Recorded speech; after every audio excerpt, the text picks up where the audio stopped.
Good evening, ladies and gentlemen. Look at all you beautiful people already up in chat.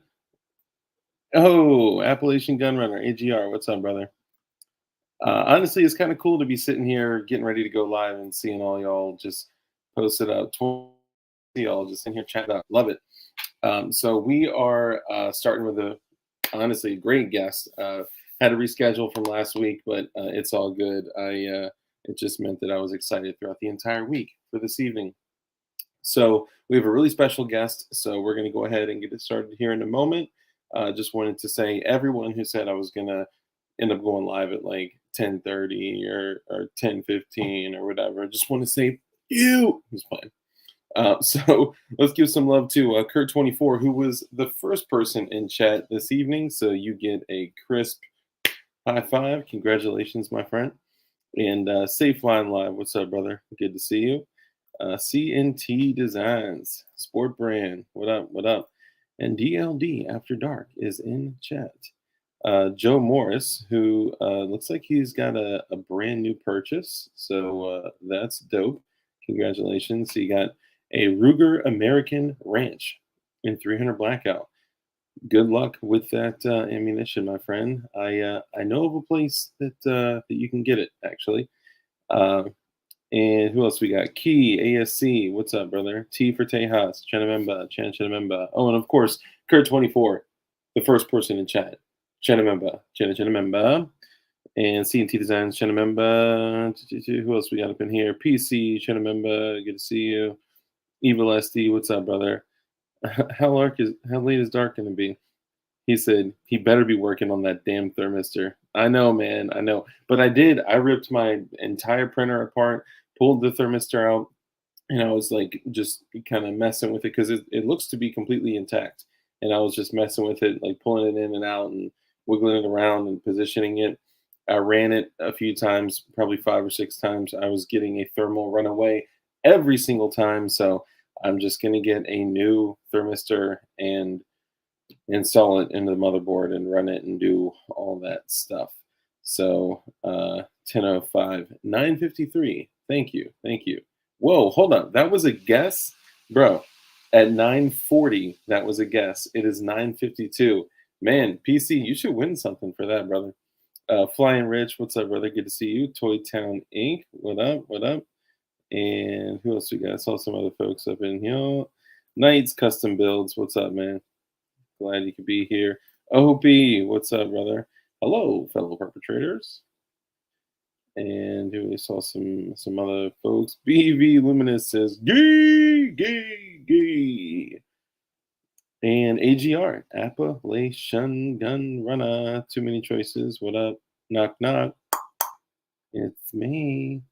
The fact that CCW exists is another infringement. Yes, sir, it is. Absolutely. Aegis Gun Care, what's up, brother? Aegis, I got some stories for you, man. I've been using your ish on everything. It's like Frank's Red Hot, or whatever that sauce is. I put that ish on everything. Which, by the way, everybody, take a note in chat of what you had for dinner. It keeps the algorithm rather confused. So when you say stuff like spaghetti, meatball, sandwich, potato, recipe, chef, sous chef, sushi, salmon, butter, muffin, and stuff. UAV Hero, Chenamemba, what's up, brother? I won to ride. See what you did there. And pickles and bitchin' sauce. Just carry. That's what I do. I didn't know that in the state of Virginia, actually, all these signs that I'm seeing that say you can't carry here aren't enforceable by law, or so Crump says. So, and Crump, if that's not true, you said it publicly. So, plus, I figure I'm good because every sign that I see has a revolver on it. So I just assume that it means no revolvers inside. So I must be good. Who else? Andy Lipsco. What's up, brother? Good to see you. Evan Budzinski. And I think we're coming to a wrap. Gordon Ramsay. Morningstar. What's up, brother? Ron Wayne. There she is. Ron Wayne. The Fountain of Wayne. Murphy's Law. What's up, brother? And I think that is it. Zach Carr, channel member, another channel member, a bunch of channel members up in his mouth. JC9. All right, so let's go ahead and get it started. Guys. Oh, Dark. What's up, my dog? Nothing, brother. Happy you're here. So the first thing is, number one, it's great to start with 32 people in here because we're going to be at 60 in the next 5 minutes. And did y'all see we were holding like 80 people in here for like 3 hours? That's crazy. I don't know how I did it, let alone you guys. But I'm grateful for all you guys, man. You guys are the coolest fucking community in the world. But like I said, we have a great guest. And if you did not see it, let me see if I can pull this. Oh, wrong picture. Hold on. Look up. Episode 197 of DLD After Dark. We have your boy Kron, aka Xander, in the building. Ladies and gentlemen, give him a warm, well, you can't hear a round of applause, but give him some love in chat. How about that? Xander, how's it going, man? Hey, it's good, man. How are you? Good, man. Appreciate you coming in, spending the evening with us. Yeah, of course. Hell yeah. So for all the folks that don't know who you are, let everyone know who you are, what you do, and where they can find you. Sure. So I'm Kron on basically everything. YouTube, IG, Twitter. Don't follow me on Twitter unless you like getting triggered. I am a tester / pseudo dev / whatever else you want to call it with the 3D print community. I mostly work with the Are We Cool Yet team, but I've kind of been expanding out into the other realms. I haven't been limiting myself to that group, that's for sure. I've been doing some really cool stuff with some third-party devs, including Middleton and Nimbus. But yeah, no, I print cool shit. I like to build stuff that nobody else has. Some of you saw the Dragon Evo. Yeah, I just like unique stuff. This thing was a monster. Yeah, it's still the handguard's up there on the shelf. It got converted to a micro, but I think it's going to be reborn again at some point. Oh, nice. Can we see it up there? Where is it? Yeah, it's up there. Up there, top left. That one. I see it. Yeah, look at that. Yeah, so yeah, it's funny. My wall of betas back there. Oh yeah, I was like, that thing was a monster, but it actually quite literally was a monster. Yeah, and honestly, I was surprised it held up as well as it did. Yeah, man, that thing's a champ. Morningstar says Mulan. Yeah, kind of. That's about what it looked like. It did have that Mulan vibe. Yeah. Yeah, man, that was dope. So I noticed, sometimes I see you in chat and it says Xander. Sometimes it says Kron. Yeah. Where are the names from and why? Well, so my name is Xander. Like I go by Xander. Like that's what everybody out in the real world knows me as. But Kron is my handle and has been since high school, or one of them anyway. I've got a few different handles, but Kron's actually like my gamer tag. So anybody on Xbox Live that likes to play, some what are we playing this week? Shit, I don't even remember. No Modern Warfare. I got kind of tired of the COD stuff. Shit, I can't even remember the name of it now. But it'll come to me in a minute. But anyway, you can find them somewhere. Doing something. Dude, my brain is fried. All right, like been doing way too much. But yeah, so that was actually my gamer tag, like back in high school. So I used it for my like pseudo public handle forever. So everybody was like, "Oh my god, they're gonna find out who you are." I'm like, "Yeah, that's fine, whatever." But when Maker's Match came around, everybody was showing up in person, right? And so I'm like instinctively introducing myself as Xander because like that's who I was talking to the sponsors as. That's who I was talking to Rob as, and Edgar from GFENT, like Guns for Everyone National. So I'm talking to all them with my real name, right? So I went and started introducing myself as Xander, and like halfway through the day, people are like, "Yeah, everybody says Kron's here, but we don't know who he is." And so like I'm like, "Yeah, that's also me." So like after that day, I started putting both in my handle just because there were some people that only knew me as Xander, and there were some people that only knew me as Kron. So I was like, "Here, listen, both are me. Both can be true." Nice. It's funny you say that because kind of the same thing has happened with me and starting the channel like a year and a half ago with me and two dudes. So it was three dudes total.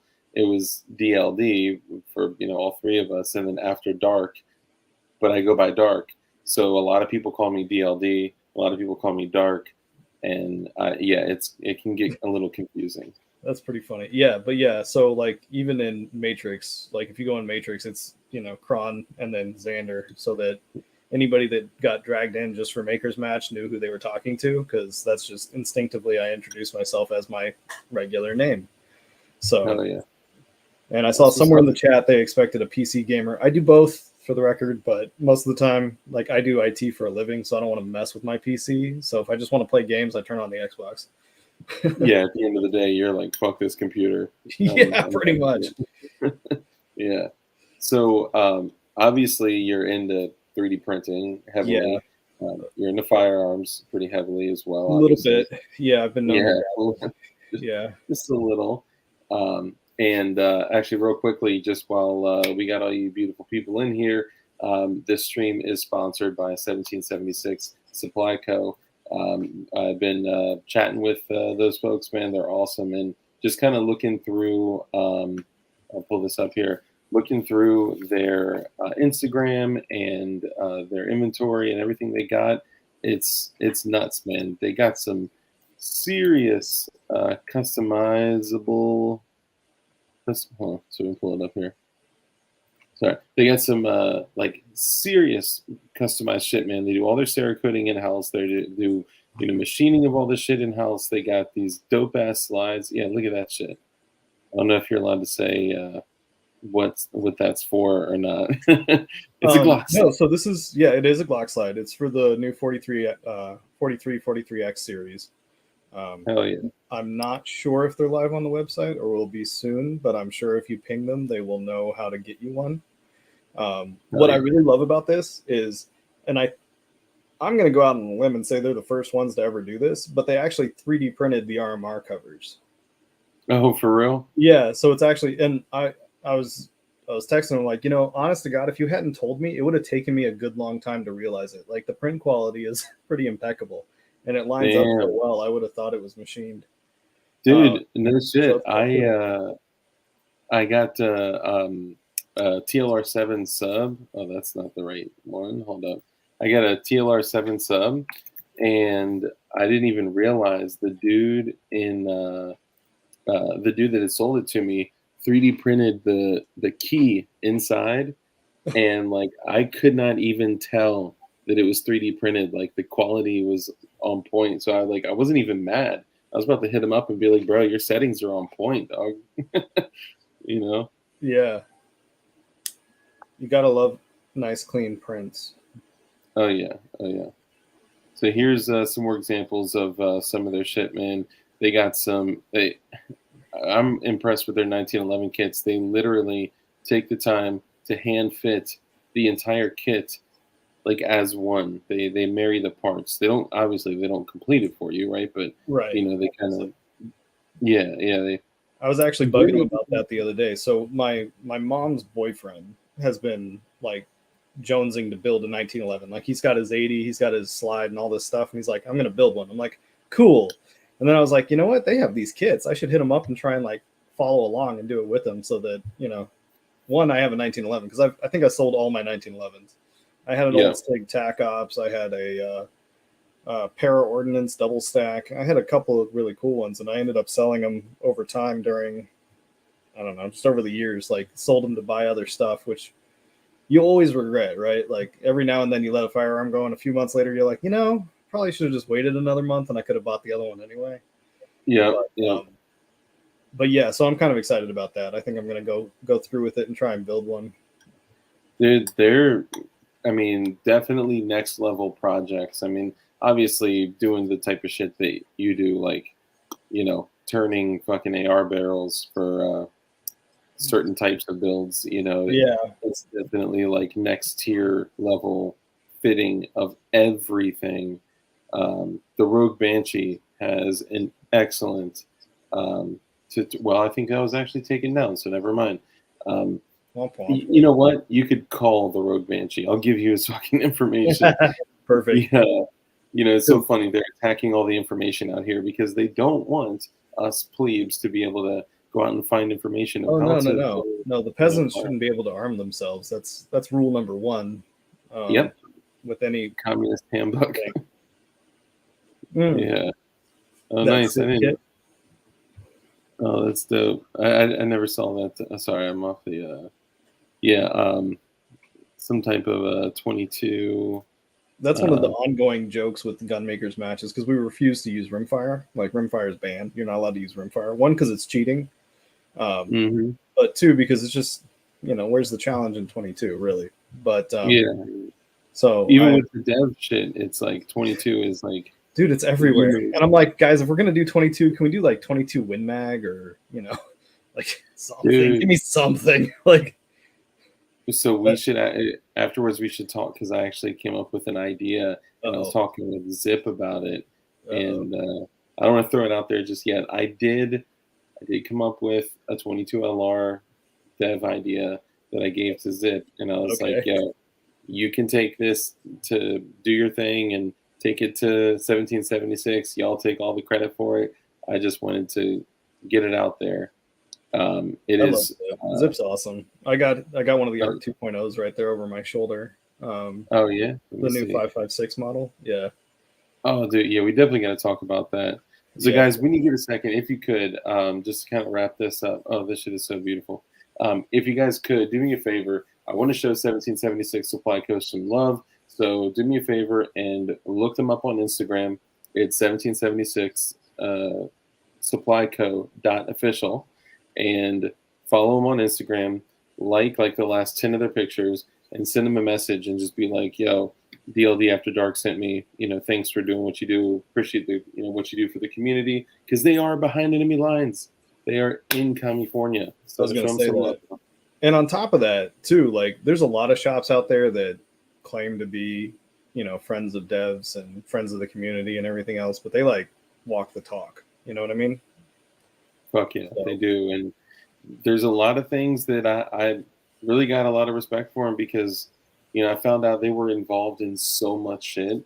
And they they've been around a long time, like a lot longer than anybody realizes. Yeah, and they're not like bragging about it, They're not like One Love Design, thank you, brother, for the super chat. I appreciate it. Some Saturday love for a dude, DLD, who never quits. That's goddamn right. Thank you, man. I appreciate you. So you mentioned it first, the ARC 2.0. So holy shit, dude! When did you first? Project. Yeah, man. That I've been waiting for that for a while. I keep in touch with Zip a lot, and we talk. I'd consider him a friend. And oh hell yeah, 1776 Supply Co. What's up, brother? Or Crystal, if that's you. Or what's up, guys? They them. So I definitely would consider Zip a friend, and how did you connect with Zip, or did you hear about the ARC 1 first, or how did this all start? So Zip, I think, so Zip's part of the AWCY crew. Like he came in through the process. Mm-hmm. It's been a while, 9 months, maybe a year ago. I don't know, dude. I've lost all track of time. So anyway, Zip came on board, and he came out and he's like, "Listen, fully printed AR9," and everybody went, "What?" Like that's cool. Yeah. And it had a cool design. Like it was unique. It wasn't really like anything else that was out there yet. So I jumped on that. I printed one of those. I was actually in the beta testing pool for the ARC 1.0, and I did mine because he had called it the Covenant. I think he was calling it the Covenant originally, or I forget the whole thing, but it has Covenant on the side in like Halo font. So I printed it in like a Covenant, like Elite, like gloss blue, kind of like the Covenant, Halo character type. Yeah. Like the ship color. It almost looks like the Covenant ships. That's dope. It's somewhere here, but so anyway, I did some beta testing for the original ARC. So when he said, "Hey, I want to do rifle caliber now," I'm like, "Yes, hi, I will do that gladly." So what was the first thing that came to your mind that was like, okay, where will this fail, or were you just like, oh, we're gonna find a way to make it work? No, I was like, this is happening because there's like one, I love that design, right? Like I just love his aesthetic, like that cyberpunk feel to everything. Yeah, 'Cause it is a dope design. Dude, I'm cyberpunk through and through. Like I grew up doing the whole 90s hacker subculture thing. So like anything cyberpunk or like pseudo sci-fi related is my jam. So I love the design. And he goes, I want to do it in rifle caliber. I'm like, it'll work. He was actually like not quite sure at first. He was kind of tentative about it. He's like, yeah, I don't know. I'm like, no, it'll work. And sure enough, he found a way to make it work.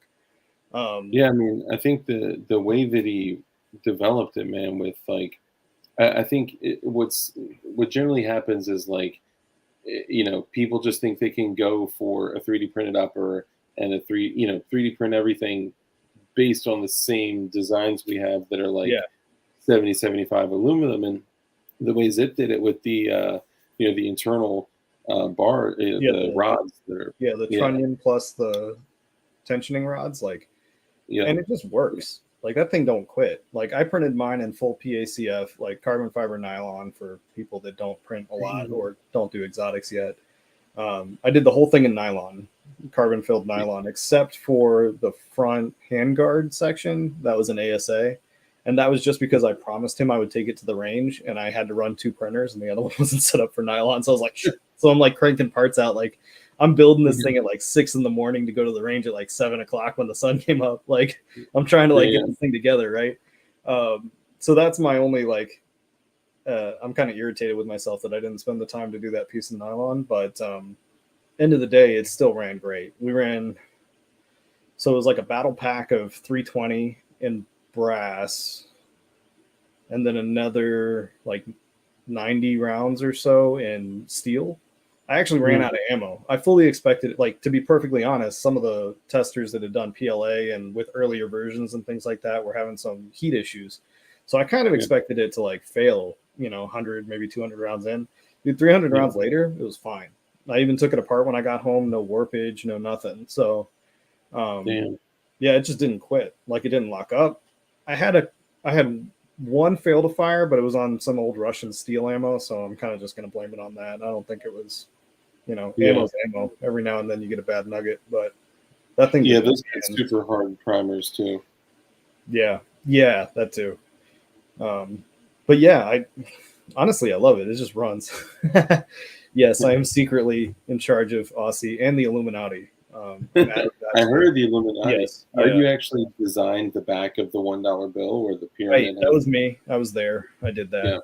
And I built the first pyramids. Oh yeah, that's right. And guys, we're gonna dive into that. But somebody's asking about the quads. Yeah, the quads. We'll talk about the quads next because that's kind of an exciting project. Should be done soon. Quads. What? I'm not familiar. So, we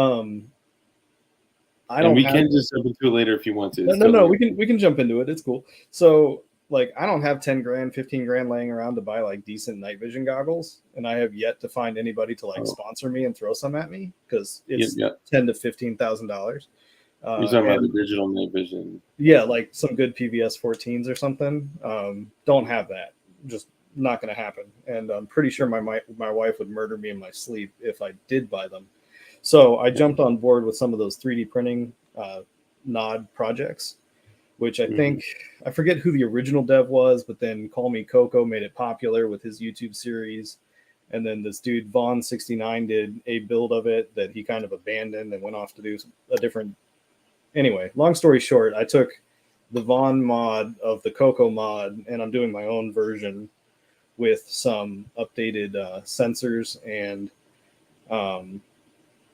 IR stuff. So, like, this is one of the lens caps that I redesigned to fit a very specific type of camera, which is the Starlight.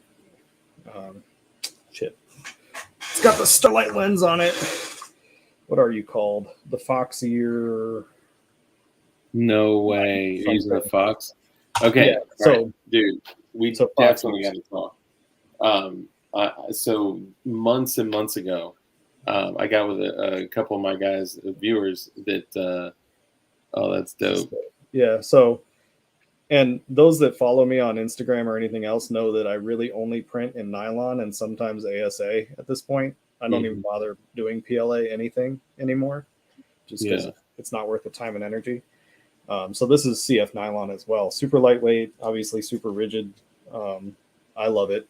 So I'm going to try and do my version of, or my mod of this quad system. It's taking me a little bit longer than I thought because I had to get these to fit right so that they would sit nice and flush. But I should have it done early next week now. Damn. Hell yeah. UAV Hero. Dude, so I don't know if it was you, but I watched a YouTube video of a Fat Shark system with the digital, and I love it, but I don't have a Fat Shark laying around either. And those are, I think, still a couple $100. You talking about me? No. I was watching the comments. Oh, yeah. Gotcha. I was talking to the people. Sorry. Yeah. No, So, sometimes these are FPV cameras. Go ahead. Yeah, dude. I have a couple guys that have been working on digital night vision with some remixed, 3D printed,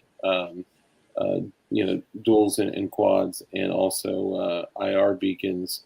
And this man, one of my guys is just like I was gonna say stupid smart, but like crazy smart, and he made some IR beacons that like turn on when when there's water introduced. So like if somebody were to like fall off a boat or whatever, if they get wet, it turns it on, or if it changes a certain temperature, it turns on the beacon. Or there's so many cool things you can do. I like that. Yeah, it's really cool stuff. I should connect you guys so you can put your brains together. Yeah, because I had like one of those light bulb moments earlier where I thought up a whole new design that I really want to build now. Screw it, I'll just tell you. So if you're comfortable with it. Yeah. So I mean, everybody played Splinter Cell, right? Like everybody. Mm-hmm. I'm maintaining that fact that everybody played Splinter Cell. Well, every single person. Everybody. Like that's why everybody has a 5.7, right? It's because of Splinter Cell. So you got to have the gun of Sam Fisher, right? Well, he had those goofy. Do you not? Do you not have a 5.7 yet? I actually do not right now. I do not own a 5.7 or 1911. Well, we got to work on that. But I know. I'll print one. But I was a huge Tom Clancy fan growing up. Like I read all the books. My dad got me started into those like way young. So I read literally all of them. So when the games came out, I was all about it. So anyway, he's got those 3-eyed night vision goggles that I don't think are real. I don't know if they're based on anything. I've never actually seen a real pair like that, and I've worked in the industry for a little while. I did work in the industry for a little while. Never saw anything quite like that. But my thought process is use 2 digital cameras, 2 of the IR cameras, IR sensitive cameras for binocs, and then have that third one just be the IR thrower. But use that design, that third eye design, but just have the top one be the IR thrower so that you can actually get the resolution or the distance and the clarity that you want. Damn. And I'm telling everybody this in case somebody wants to design it because I'm slow as shit with my CAD. Okay, so it's too funny that you're saying that because like the idea that I came up with that I shared with Zip, I literally gave the entire idea, the concept behind it, like the reason shit would be upside down and said like everything, and people were like, well, yo, don't you think someone's gonna take it? And I'm like, man, I hope they do. Right? So we like to put the in. Like if the community gets it quicker, great. Like I'm cool with that. Yeah. So like Matt from 2A3D, right? You talked to him. So I joke with him all the time. He gets so mad at me because I told him, I'm like, I am horrible at making money, bro. Like I am terrible at it. Because if I have a good idea, I will tell anybody because I just want to see it exist, right? Like that's why I got into this. I never got into this to make money, much to my wife's chagrin. No, I'm joking. Yeah. She doesn't really care. She's fully supportive of the hobby, but I just want to build cool stuff, right? I just want to see things exist. So I'm not chasing credit or anything else. I just want to build cool stuff. So yeah, if anybody wants to design that, let me know because I can send you the components that I think should be in it, and we can definitely work on that, and I'll test it. One more design says, I'm nice with CAD. Hit me up. 25 years in. Started in AutoCAD 13. Damn, bro. I had no idea. You've been in my community for like over a year, and I had no idea. yeah, like anybody that knows me knows that if I CAD anything, it's really slow. Like I did the those rail mods for the mac and cheese. Like Mm-hmm. I put it together and it was basically just a box. And then I called IMA, who insert meow, like one of the real OGs, like Yeah. because he and I go all the way back to like, origin of AWCY times. Oh, okay. So like he and I are buddies. So I'm like, dude, I need your help because this looks ugly as shit. And he goes, ah. So he blended it together, made it pretty, and goes, here. I'm like, thank you. Like I just Yeah. needed tips, but because some of these guys are just like, bam, Yeah. Super quick with it. yeah, Danny Meatball's like that. Oh Like my god. the dude was on vacation for a week and came out with his own launcher. He was just like, yeah. I'm like, I know. it would have taken me So 6 months and like, you know, it's crazy. I some had of him the breaks. on right when he like kind of like publicly came out with it. Yeah. Like when he posted his like second thing about it. I had him on, and like it's just so cool. Like when we have conversations like this, like yeah, it's cool. Like you get to sit and meet the guy that like oh, he designed these drum mags, he designed this, or he's doing the ARC 2.0, or but like we found out that he's a fucking bomb tech. Yeah, yeah. He's He's an EOD tech. Like, dude's got balls of yeah. steel. And So we super talked cool to about hang his out with. explosives. Yeah, he came to Gunmakers Match 23 and he was at the gamer house. And so we were all hanging out, drinking, hanging out by the fire, doing normal, like, I don't know, real world friend stuff, just with guns everywhere. Hell Super yeah. chill dude. Nicest guy in the world. Yeah, man, he's just fucking awesome, and like it's cool because it's like this is kind of when you learn like who people are outside of the social media like Bubble. Yeah. thing. Yeah, yeah. So it's cool shit. Oh, actually, this is a great time to ask like who is Xander outside of the 3D printing shit? Like, are you a dad? Are you Not yet. Working on that. a So goon? yeah, so my actually I can tell you all. It's public now. My wife is due in November. So No first, shit, yeah. So dude. Congrats, yeah, so man. baby Kron is on the way. It's gonna be a Oh my boy. god. So we're real excited about that. I've been spending half my time building guns and half my time doing nursery stuff. So Dude, that's incredible, man. Congratulations, dude. yeah, thank you. I'm excited about it. It should be fun. Yeah, that's a game changer, man. I'm not so. I remember the moment that I have one daughter, and I remember the moment that we did like this whole gender reveal thing. I wasn't with it, but whatever. And all of my brothers had all had boys for their first child, and I Yeah. was like, "It's gonna be a boy. It's gonna be a boy. All the boys make boys." And we popped the box open, and all these pink balloons flew up in the air. I was like, "Oh, y'all are fucking with me! Come on!" And yeah, dead ass, it was a girl. That's funny. So yeah, boys, man, are a blast, dude. Yeah, I'm excited about it. So everybody thought it was gonna be a girl. Like her whole family, my whole family, like everybody was like, it's definitely a girl. No, Yeah, doesn't look like it. So I'm not sure the world's ready for another mini me running around, but a we're gonna mini try. Krrawn, Yeah, we'll a see what baby happens. Krrawn.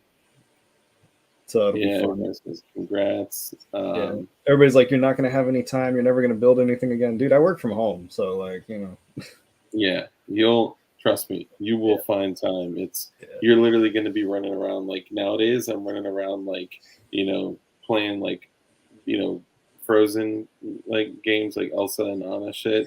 Then I'm running and like I'm filing a P80, and then I'm running back out and you just gotta teach them to build the frames, right? Like assembly line yes, that shit. You pull it off the printer, exactly. go here, remove all the supports, go. Yeah, right. And I use Prusa, so Oh, so you don't yeah, have to do anything. It just comes out done, right? yeah. It's pretty. Literally, it just comes out like an inkjet. Yeah, just the whole thing ready to rock. Yeah, just boom, done. Start putting pins in and shit. Right, exactly. So, what other? I've seen the picture of your. Actually, it's beautiful. If you have the slide there, you're welcome to show it. The Rook slide. You Oh yeah, actually you carry yeah. I was a showing it to you P80. before. So yeah, so Yeah, I actually I've been carrying this guy. that thing's beautiful. So I got this from 1776, obviously, because they are the designer creator of this. Um, And when I The got it, sites I are was, so sick. huh? The sites are so sick, man. Sorry, Dude, so that was one of the things I was going to comment on. So one of my side projects has been going to local shooting competitions and only competing with DIY stuff. So the first match out the gate was this and my micro Evo, because the micro Evo is fully 3D printed and it always runs like a champ. So I was like, you know what? First time out the gate, I'm not going to risk it. I'm going to take that. And I was going to take my Glock 17 because it was built out, ready to rock. I had just gotten this in. I had just put it together with the TI blue frame, and it hadn't Oh, been you hear shot. that, guys? Just for everybody out there, blue titanium frame. Okay, just want to make sure you guys know that. Sorry, they all give me shit. I put it They give me somewhere. shit for blue titanium. So yeah, I threw that on the TI frame. Gorgeous, dry fires, everything's fine. But like, I wasn't going to go to a competition with a gun I hadn't tried, right? So I was going to go with my Glock 17 that I shot the Makers match with. Anyway, I wake up that morning and I get a text from my sister's boyfriend who talked me into doing this the first time around, and he goes, "Hey, by the way, we signed up for a 2-gun tactical." And I'm like, "Okay, what's that mean?" Because like I didn't equate that in my brain. He goes, "Well, you can't use red dots," and I'm like, "Okay, that's kind of a problem because my Glock 17 doesn't have sights; it only has a red dot on it." Like I never put fixed sights on it because I just didn't have any laying around. And I was like, it's a match gun. You know, if the red dot goes bad, it goes, you know, I swap out the battery. You know, it's not a combat gun. I'm not relying on it for like my life, you know? Yeah. So you're running just the red dot. Yeah. So just the red dot and no irons. Yeah. So like it's 6:30 in the morning and I'm looking at this text going, okay, what now? So I grabbed the TI one and I'm like, you know what? We're just gonna do it. So I bubbled my, I reheated my 17 holster to fit the P80 frame, or the 19 P80 frame, because I got all the stuff to do kydex in the garage. I did holsters for a couple of local gun shops for years, so I redo the holster real quick, get it to fit fine-ish, and we went, and that thing ran like a dream, like so well, and I was so excited because it just worked. And we get out there, I ran the first stage. And the range master that was running our stage, like the RSO, actually he is the range master for the club, but he does RSO stuff for the competitions. He goes, "Is that a P80?" I'm like, "Yeah, it's P80." He goes, "I've never seen one run without screwing up." I'm like, "Well, you're gonna see it all day." And I was like super confident. That's so sad. but yeah, it ran great. And going back to it, the sights that they put on these things. So these are custom sights, suppressor height, but designed to be used without the RMR. Because what I really love about this is this makes for an excellent grip channel. So you can just rip on this guy when you're doing reloads or whatever else. You can just grab it by the sights and yank, and it works like a champ. Front sights fiber optic, which is also kind of nice because we're DIY people, right? I don't want to take this to a gunsmith or have to swap out my sights when it goes bad or gets dirty or whatever. So I can pull out a Bic lighter and swap out that length of, tubing, and away I go. But honest to God, I really love these sights. Work like a champ. The rear sight reminds me of the Strike Industries sights. I can see that a little bit. Yes, kind of similar, and they're just like the rear sight is just so freaking rock solid that like if you got injured and you needed to just kneel down and run it on the heel of your boot or like a table, or you could probably empty a magazine by just slamming that thing down, Well, I hear you, but aren't those plastic? No, the Strike ones are steel. Oh, okay. I was gonna say these are metal, and the quality of it is. I mean, I got a few things that are Strike, and I don't know. It ain't like that, but yeah, not to talk down on it, but there's Gucci, and then there's not Gucci. yeah, the high quality. But yeah, so it ran great. I was super excited. Yeah, that is kind of sad that like I've spoken with some guys at the there's a local indoor range I go to, and just kind of talking with them, like they're so far removed from like the building community that like it, they don't the same kind of thing where like P80s that they see are failing, right? They're, the guys at the gun shop are like, oh my God, people bring in P80s that they fuck up all the time, or, whatever. 3D printed guns don't work or they melt. And I'm like, So man, it's sad. I've been catching a lot of that. Like nobody out there. So I've been going to these competitions now for two. My third one will be in a week or so. And actually, I think I'll probably go live on IG tomorrow to talk about match number 2 and just do a recap of it.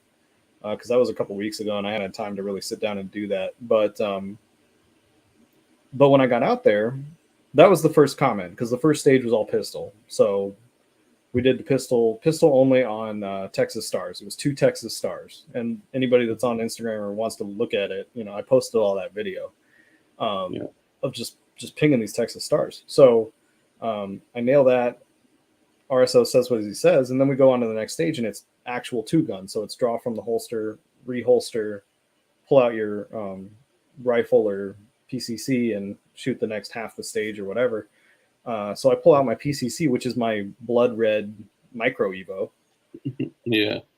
And the guy was just like the look on his face was just like, just the like, utter snobbishness was just like, what? Like, and he just looks at it, he goes, does it run? I'm like, oh, it runs. Like, don't worry, it'll run. Sure enough, that thing, the Evo is still one of my favorite 3D printed guns because it never fails for me. Yeah, I mean, the bolt is like, I swear to God, and it's made to be a submachine gun, right? So those bolts are like freaking 3 pounds. So, and I printed that in nylon too. So I've been printing exotics for, I don't know, 3 years, 4 years since the Evo. Damn. So when we were doing the Evo Alpha, actually that is one of the Evo, that might be the Alpha shell actually. So the bottom, like 98% of it is carbon-filled polycarbonate. And then the very top is actually PLA plus because I ran out of that spool as I was printing the halves. Oh, yeah. So my alpha build was actually polycarbonate, which I don't necessarily recommend. Like you can get pretty good prints out of it, but definitely anneal it so that it holds up. On that one, the lower and the grip are actually resin. Dude, that's crazy. Yeah, so the green is a mini Q nylon-like resin that came off of my Mono X. And then the clear, I think, is just regular blue. It might be blue with a little bit of tenacious mixed in there. What kind of mag is that? That's straight mag. That's an Insert Meow stick mag. So IMA came out with those. It's got the infamous IMA triple stipple. But you can print those. That was long before DB Co came out with his line of mags, but I think those are up on the AWCY page. Is Insert Meow or is IMA Insert Meow? Is that the guy that did the biggest, thickest version of the Beretta 21A with the cat on it? I don't think so. I don't think that was him. It was somebody else. IMA did the. Yeah, there it is in the micro conversion. So actually one of the other mods cut me a barrel because there again, I wasn't going to spend the money for a micro barrel because they're like $300. So one of the guys sent the barrel to him. He cut it down, rethreaded it, and sent it off to me for the match. And then I felt bad because I ended up not even using it for the match because I printed the dragon head and that uses the 8-inch barrel. So it was just kind of funny. But yeah, it still holds up great, especially the new nylon shells because the alpha and the polycarb eventually cracked. Layer adhesion. I've always had issues with polycarbonate and layer adhesion, and I'm lazy and I didn't anneal it properly. So but IMA is responsible for a ton of awesome designs, including the bento box. Oh, he did the bento box? Yeah, he is really the sole dev on the bento box, as far as I remember. I think he might have worked with DB Danish Bulldog on that. I don't remember. Yeah, there it is. That one, is the IMA Micro. So that's the smallest barrel configuration that I'm aware of. Oh, I yeah. love that because I think it's just comical, but it shoots great. A lot of people may not understand. I didn't know too. Do you know where the name Bento Box came from? Like the original? Yeah, Oh yeah, I like have the no idea. origin from like Japan and stuff. Yeah, no clue. So I just learned this recently because when somebody's like, "Hey, this is a bento box. The grip folds and this and that and whatever," I was just like, "Cool." And I was talking to somebody. I forgot who it was at the time. If I remember, I'll bring it up. But oh, I was talking to my brother. I think. No, fuck. I don't remember. Either way, um, they were like, "Oh yeah, bento box," because I had said this thing folds up to the size of a lunchbox. And they were like, "Well, yeah, well, that's what bento box means." And I was like, "What?" They said, "Yeah, bento box in Japan, it's their culture to have like everybody when the guys go out of the house for work, they leave with their bento box, which is a small package that they carry their lunch in, and it folds up to be like about that size." That's awesome. Yeah, I'm definitely not weeb enough to know that off the top of my head, but now that you've told me, I'll never forget it. Yeah, I know, right? Like once it's in there, like it's now if Yeah. only I remembered who that was. Now the person that I was probably talking to is gonna shout out in chat like it was me, you dickhead, But we'll see. And then too many choices, I think, is telling us in some kanji characters that I'm correct or I'm an asshole. I don't know what it says. It could be either. I was never big on languages. It was not my strong suit. Yeah, yeah. I just I heard you do speak CAD though. You speak G code. Yes, a little bit. Yeah. Flying Rich, what's up, brother? It says bento box. Well, yeah, I know. Well, that's the no. It wasn't the fact that the gun was called a bento box. It was what a bento box means in the origin. Whatever. Okay. Oh, I think he meant Um, the kanji says bento box. Or oh. Thank you, Steve. I Steve should be the whack. think I he was was like, saying the duh. translation is. Yeah. Awesome. We'll let him argue Um, about the semantics. yeah. Right. Okay. So you've been doing exotics now for you said what, like 4 or 5 years? 3 or 4 at least. I really Okay. got into the CF filled stuff because I wanted the Evo to last forever. You know, Huh. even during the alpha days, like before the world knew you could 3D print an Evo, Mhm. parts weren't as bad as they are now, but they're still not cheap, right? Like that slide's like $200 from CZ, barrels another Yeah. 150, 200 bucks. Like you're out 500-600 bucks for an Evo, right? Even if you Yeah. just and sometimes you can forum hop and you can get some good prices. I actually bought my second set of hardware off of PSR when he was done with one of his videos. Oh, nice. Yeah, right. He and I used to talk all the time, but anyway, Ooh. well, he's Oh. too famous now, and no, I'm just I joking. mean, I'm just kidding. Well, No, I anyway, got nothing but love I for him, but digress. Yeah, sometimes communities can, as much as they join hands, sometimes they can also, yeah, yeah. exactly. But no, I actually dragged him into Are We Cool Yet? Like when he was first starting out, I was like, hey, we have cool projects. You should come hang out. And like, tried to get him into the dev team and all that fun stuff. Um, anyway, so you're putting out a lot of money for parts. So I want it to last forever, right? I don't want to have to reprint this thing. So that's when I started playing with the polycarbonate, the carbon fiber filled polycarbonate. But it was still hugely expensive. This was years and years ago now. Hmm. But it excites me now because like you can get this stuff for not too bad. Like my personal favorite right now is the Sand Smart PACF, which is like $60 a roll on Amazon for a What for kilo. like half a kilo? Oh, for a No, full for a kilo. kilo. Yeah.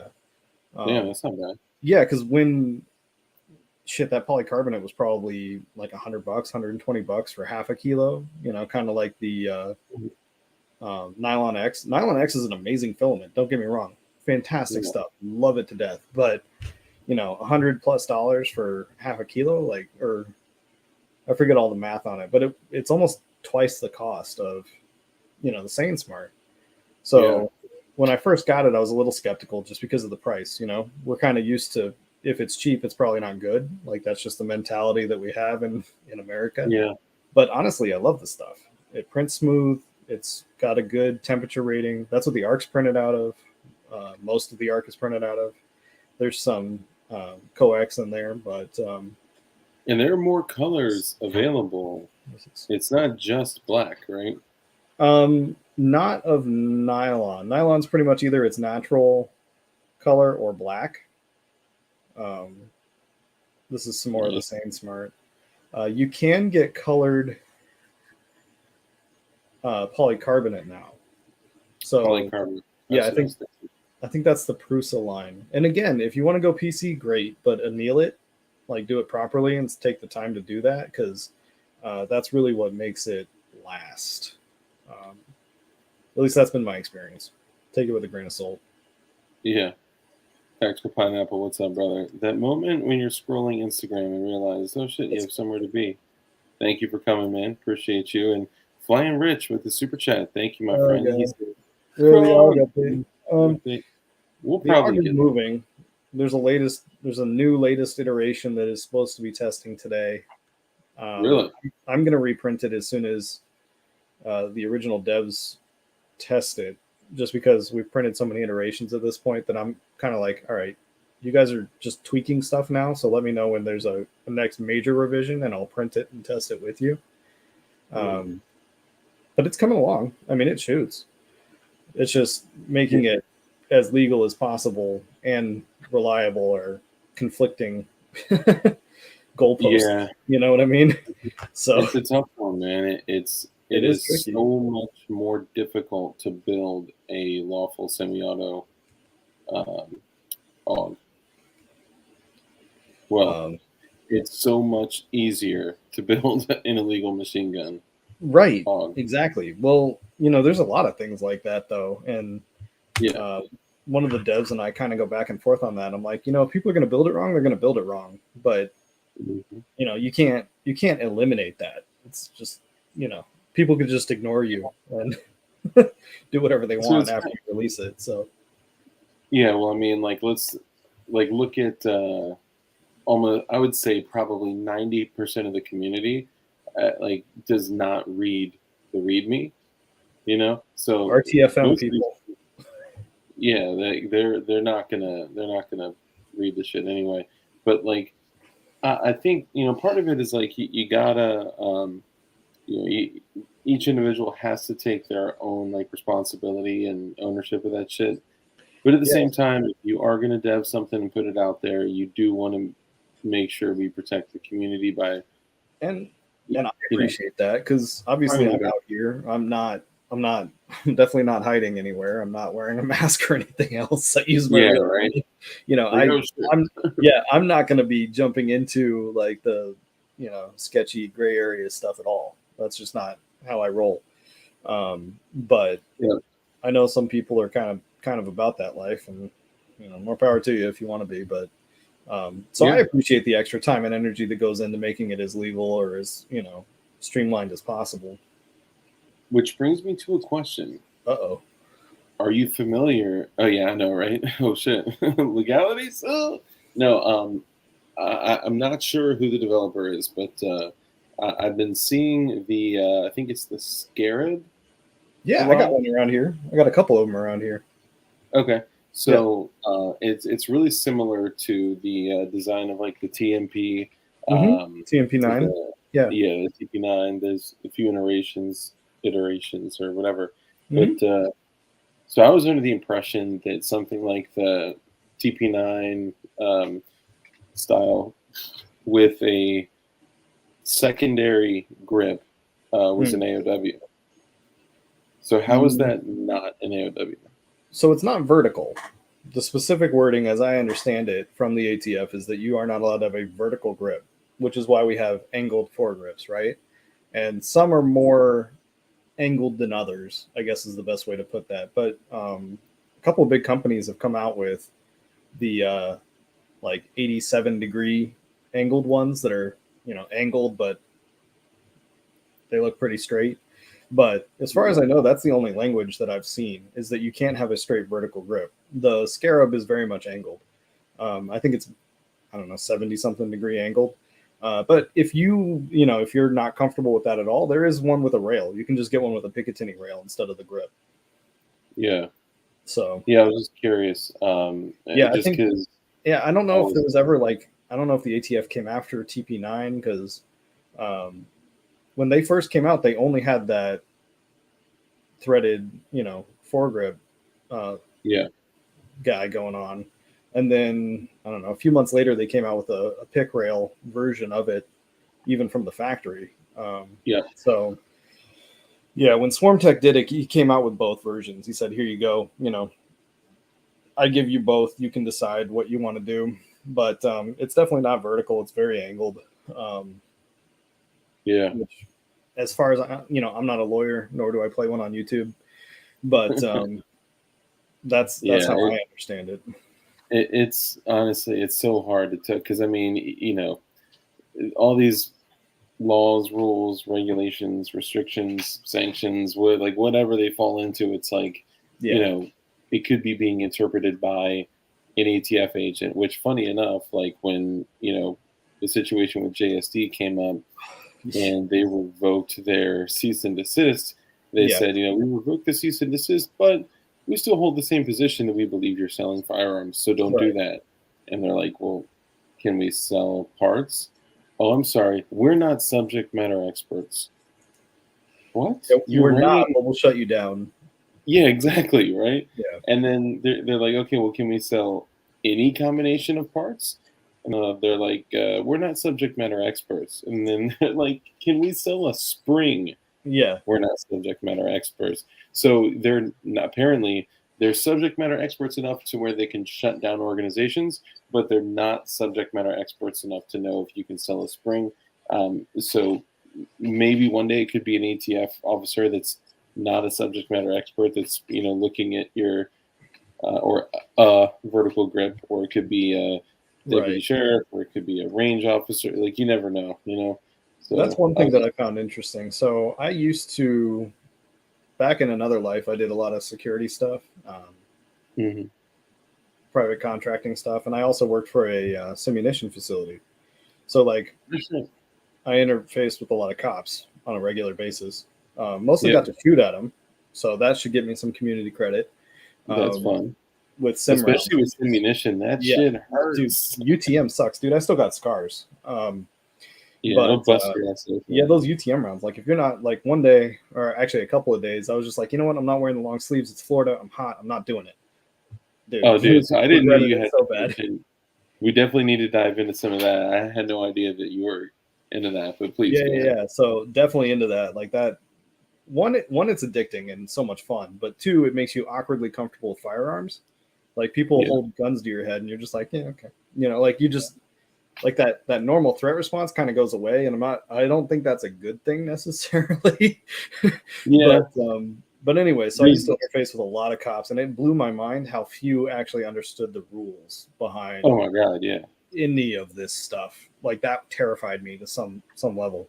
And I'm not saying they're all bad. I'm not saying they're all good. I'm just saying there are definitely some cops out there that do not know the rules. So we as gun owners do need to know where those lines are. And especially as builders and designers, you've got to know at least a pretty rudimentary understanding of, where all these gray areas are. I say that wearing a Wild Arms Research t-shirt, but speaking of guys that like to push the envelope, but dude, I mean, honestly, what I've seen is, so I've kind of worked in the industry for about 5 years, in the firearms industry, and what I guess my observation would be is that unless cops were like gun guys, they didn't fully understand. And that's something that I don't think a lot of people understand either, is that a lot of cops are not gun people necessarily. Like, they're not going to the range, they're not building their gun. Like, they got a standard issue Glock, and they kind of know how to take it apart. So they qualified once a year. Right. Whatever. Yeah, that part blew my mind too, because I just assumed you carry a gun all day, you'd be into guns on some level, and a lot of times that's just not the case. So, yeah, I mean, for a lot of them, it's just one of the tools that right. that they Yeah. wear, you know. But that's man, simunition like nothing is better in my opinion for people that carry. And I also realize too that I think I have this thing in my head that says everyone in the firearms industry or in the firearms world, that buys guns, builds guns, or whatever, carries guns. And I guess Right. that's not true either. And a lot of Yeah. people that I talk to don't That was carry.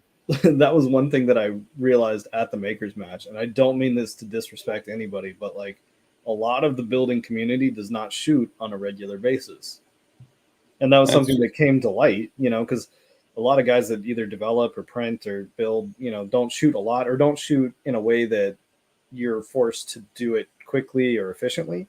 So you see these guys with designs and they're like, man, maybe I do need an extractor. Maybe a bolt hold open would be, something nice to have in a design. Like, you see all these gears turning and these things clicking. Because for those of us that started out as gun guys, like I started out, like I'm into custom anything. Like I always love custom. Like before I could do anything cool, I was customizing Xbox controllers and cases and airbrushing and all that fun stuff.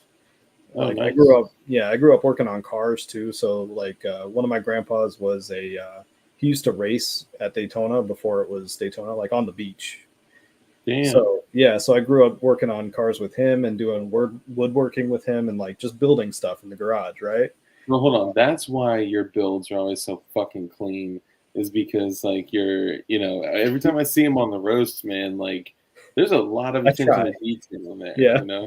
I try. There's a few that slip by me if I'm rushing or if I get fed up, like frustrated. Like you can tell the ones that I got frustrated or I was just trying to like knock it out for a specific event. But I appreciate that. Sometimes, I do try and put some detail into it.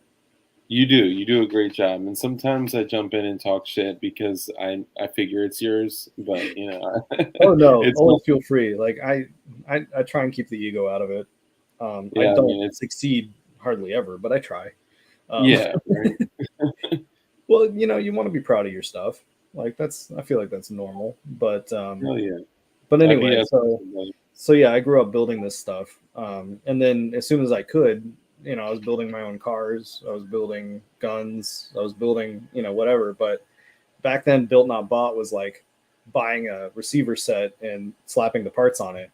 Now it's like, yeah, that receiver, I took it apart in CAD. I customized it. I did this. I added the stipple pattern. I printed it out. This is mine. Like this is the only one that exists. That's the kind of stuff that I really enjoy now. It's like the biggest game changer that's come to this community. That's like, how many times, and just bringing up kind of the roast again, like, we'll be on the roast and we'll be like, oh, it's a P80, oh, it's a 80% AR, oh, it's a Chairman Juan, and they're like, oh, hold on, is that a Firebolt? No, is that? Oh my God, someone remixed this, changed this, they got stippling. It's like, what the fuck? It gives people the ability to just fucking do whatever they want, man. It's and I love it, and I would really love to get to the point where we can get CNC tech to the same level that we have 3D printers. Like I would love to be able to slice a file the same way I do for my Ender or soon to be my Voron. I got a Voron in a box back here that I got to build as soon as I get through some of these betas, because that's how long has the Voron been sitting there? Only 2 weeks. Okay. So far. Like I opened it up. I'm not gonna lie to y'all. Like I opened that thing up and I pulled out like a 2-gallon Ziploc of wiring harnesses and I went, you know what? Not today. We're just gonna put it. So I'm trying to get I got like a little workbench behind me here, like a coffee table that I built. As soon as I can get that clear, that's gonna be the Voron build center. But I have to finish the Arc Alpha, which I think is pretty much there. I think that's going to be ready for beta here soon. I'm very confident in that. And I need to finish my Monarch, which is the bolt action from Swarm Tech, the same guy that did the Scarab. He's doing a bolt action AR, which is pretty sweet. So I got to get that tested. It's pretty much done, honestly. It just needs to go out to the range. And then the Invader Zip Heavy. Not the Invader Zip, the Zip Heavy. Digital Nimbus, the Invader Heavy. Nice. Yeah, 45. So okay. And apparently that that video that he dropped, there's going to be a V3 invader. there Or there is. is. There is a V3. That is the V3. Yeah. Okay, so the 21 is the V3. It's so he read. I don't want to be misquoted here because my brain sucks sometimes on detail, but That's right. We could just say to the best of he our knowledge. reskinned all of them to a V3. Like he rebuilt the whole line, his whole line of 1917. Okay. You know, the new 45 caliber version, or you know, the heavy version that does 45 10 mil and I think 50. Actually, I think 1776 did it in 50. The 50 GI. Yeah. That's so yeah. Those shits yeah. are huge. You could literally like eat a bowl of soup out of the hollow points. They're yeah, nuts. I was looking at that, and then I tried to find ammo for it, and I was like, I can't do this. I can't. Dude, it's crazy. It's like trying to find ammo for the. I'm not sure if you remember the old 45 GAP. Yeah. 45 gap. Oh yeah. I remember the gaps. Yeah, way back when. 45 Glock action pistol. Like, why would you take a 45 and make it shorter, smaller, and slower? Like, what the fuck? I don't know. The Germans are crazy. Yeah. So I use Space Claim mostly for CAD, but I also use Shaper sometimes if I'm just trying to be quick and easy, and my wife lets me use the iPad. I think they do have it for Windows now, so I just need to get a license for the Windows version. But Shaper is a pretty cool little app. Here's the real question. Mm. Okay. What did you start at? Did you start on something else? Dude, so I started in AutoCAD because that's what we had at work. at the job I was at the time. So I actually started trying to do stuff in AutoCAD. Gotcha. And to be honest with you, when I first started actually CADing stuff, even just simple parts, it was for work. Which that's my legacy at that particular workplace is that I bought the first Ender to use for replacement parts at the factory, like on the factory floor. Yeah. So now, a couple of my buddies that are still there in the maintenance department, they have like multiple machines that they use now to replace parts that they need as needed. So I feel like I claim inspiration for that because I showed them printing first and you know what you can do with it and everything else. So yeah, that's dope, man. That's awesome. Yeah.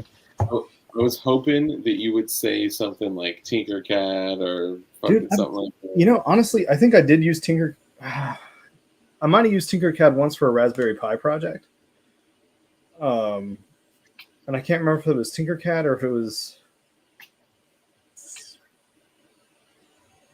I don't remember now. I got to go back and look. There's another thing that people. Yeah, I designed a Raspberry Pi case and something. So. Yeah, that's the whole Raspberry Pi thing and Octoprint and all that. That's just way too far away from like my brain capacity. Yeah, see, so that's like my day job. Not as much anymore. So I actually do like cybersecurity. That's my main gig. But I come from a very heavy systems background. So like my first like real job out there in the wild was fixing laptops, like board level repair on laptops. Oh shit. So yeah, Raspis and stuff like that all come naturally to me. Like I got the rack back there. It's actually got a 3D printed Raspberry Pi 1U setup, so I can just drop Raspis in there. Damn. Yeah, like that guy. Above the Synology.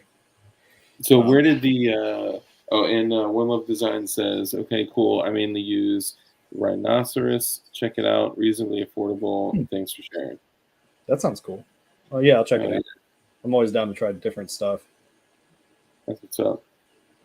So where did the like working with Leos and doing sim like force on force training shit kind of come in? That's a weird and twisted story. So let's dive in, man. I'm fucking ready. So growing up, I grew up in a very political family. Like my dad was very much anti-big government, anti-tax. He had his own organization called Axe the Tax. That's all he did was fight taxes, and he had an awesome track record. Wow. But it pissed off a lot of people. So without going too far into detail, and if anybody gets bored, they can look up the news articles. But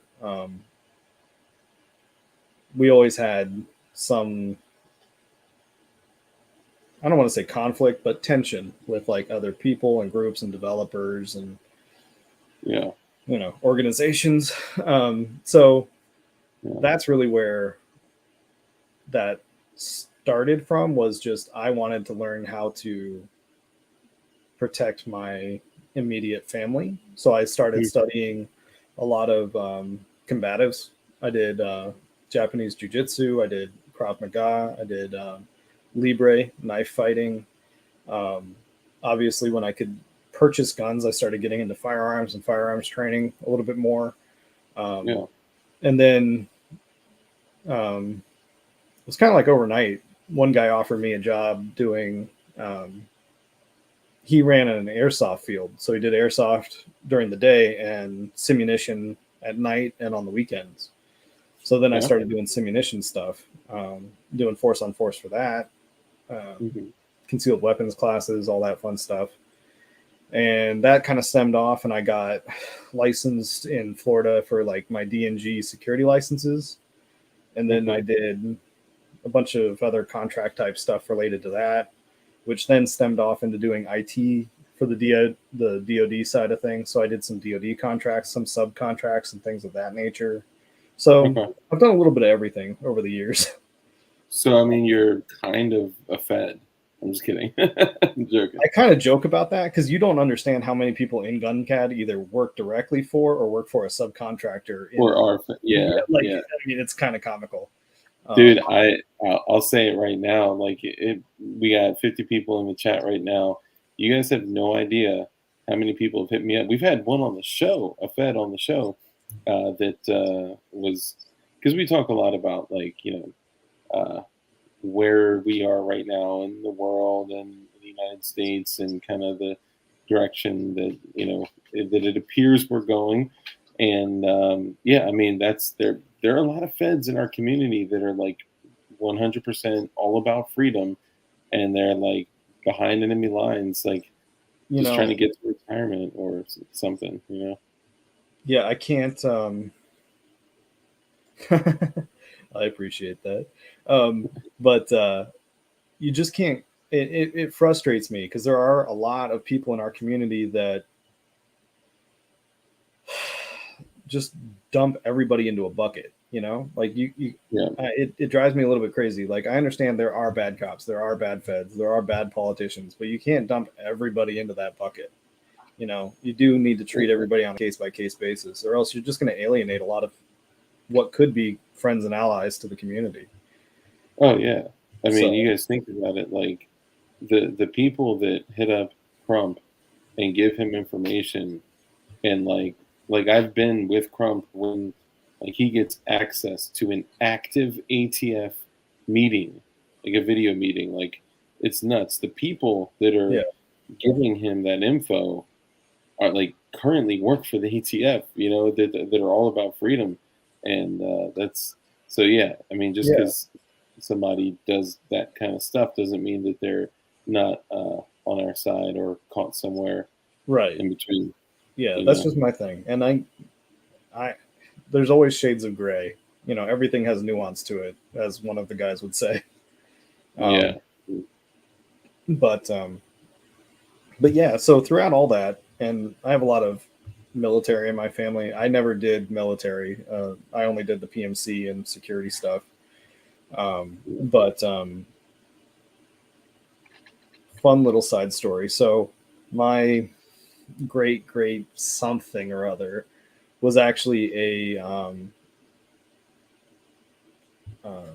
mean, he was a federal agent, basically. So he was, during Prohibition, he was one of the guys that would like go around and try and find stills over in Tampa, over in Clearwater. Because my family's like, I think I'm 7th generation Florida. Damn. Like, we're hardcore Florida, man. So anyway, he got killed in the line of duty, facing off with some moonshiners. And so the ATF kind of adopted him as the founder of ATF for Florida. So I actually used to get invited to the fallen fallen officer tribute every year that the ATF would hold. So like they'd come up and like my grandma would go up and get a rose and like do the whole thing. And so like I spent some time around ATF agents and just chatting with them. This was back when we were just building raw steel, aluminum and steel guns, but just chatting with them, like they're not all, evil or trying to take everything away. Like a few of them straight up told me like, yeah, we're never going door to door. He's like, if that comes down from the top, we're just quitting. Like, he's like, we're not doing it. So like, yeah, it's easy to just rail against the system and rail against the department, but don't mistake individuals for leadership, I guess, is the best thing I can say about that. Yeah, that's a good way to put it, because that if there's one thing that I've learned in my life, it is that the most unpredictable thing in the world is or are human beings. Yeah, that's the truth. Yeah. And I'm not saying there aren't horribly evil ones either. Like some of these guys that they've got, trying to put in charge of the ATF are just evil, like straight up. And I believe that in the core of my soul, they're just evil. But it's not all of them. Don't dump everybody into the bucket. Yeah, and I do think that probably at one point a lot of these organizations have changed and changed for the worse. And I'd say probably over the last like 30, maybe 40 years, there's been a huge shift to extremism of one side of ideals being kind of more popular or socially acceptable, and that's kind of changed. Like when we grew up, like we said, you don't talk about politics, money, and religion, right? Yeah. And now like, it's the only shit that we talk about. Exactly. I think we were better off back then, honestly. But actually, the first person, the first machine gun I ever fired in my life was when I was probably 15, 16 years old, and I did it during a church outing with an actual ATF field agent. That sounds right. Yeah, right. Like it was the coolest thing in the world. I got to shoot an M4 or whatever with 3-round burst and an MP5 full auto, and oh my god! And I fired like a Glock. I think it was like a 40 cal Glock actually, a 22 and a 27, and he had his backup gun, which was a Smith and Wesson. It's like the 642, but it's the 357 Magnum. I think it's called 340. Yeah, a little snub-nosed guy. Yeah. Man, a 15-year-old shooting a 357 Magnum. That's like a noisy. You're having a great time. Yeah. Man, that was crazy. I actually bought one back in the day and sold it, but yeah. So I mean, yeah, and he was. That was cool. One of the first guns that I bought. Actually, was a snub-nosed 357. Oh no shit! Yeah, that was one of the first guns that I owned. Yeah, well, not one of the first guns one of the first guns that I bought. So I think my first gun was either a bolt action 22 or a bolt action 410. I don't remember. It was one of Grandpa's. When I was a teenager. But but yeah, one of the first, like as soon as I could actually sign the form, that was one of the first things I bought was a snub-nosed 357. Wow. So you kind of had guns around you like your whole life. Like, yeah, pretty much. So on one side, pretty much hardcore military. Grandpa was a Marine. He flew Corsairs off the Franklin in World War II. And then in Korea, got another, my dad's uncle was a Navy captain, like a combat Navy captain, not a drive the desk Navy captain. So yeah, we've always had something around in one way or another. So yeah. You remember the first thing you ever shot? First thing I ever shot was a little Red Ryder Daisy, Red Ryder BB gun that I got for like my 8th birthday. That's some pictures I should find. It's like me dressed up as a cowboy with like a little BB gun. So that was like the first thing that I shot. But I think the second was probably a shotgun. Oh yeah. Yeah. Virginia used to be like that. Virginia used to be very kind of rural, and it just blew up, man. It totally changed into much more of a city-like like when I was a kid, like when we were young growing up, like I lived next to a horse farm. We had Yeah, a I still do. garden. Oh, for real? Yeah, for real. Yeah. Nice. For now, Yeah, anyway. like, It's developing quick out here. yeah, yeah. I never felt like I was next to the city growing up, but like now it all just kind of blends together. Yeah.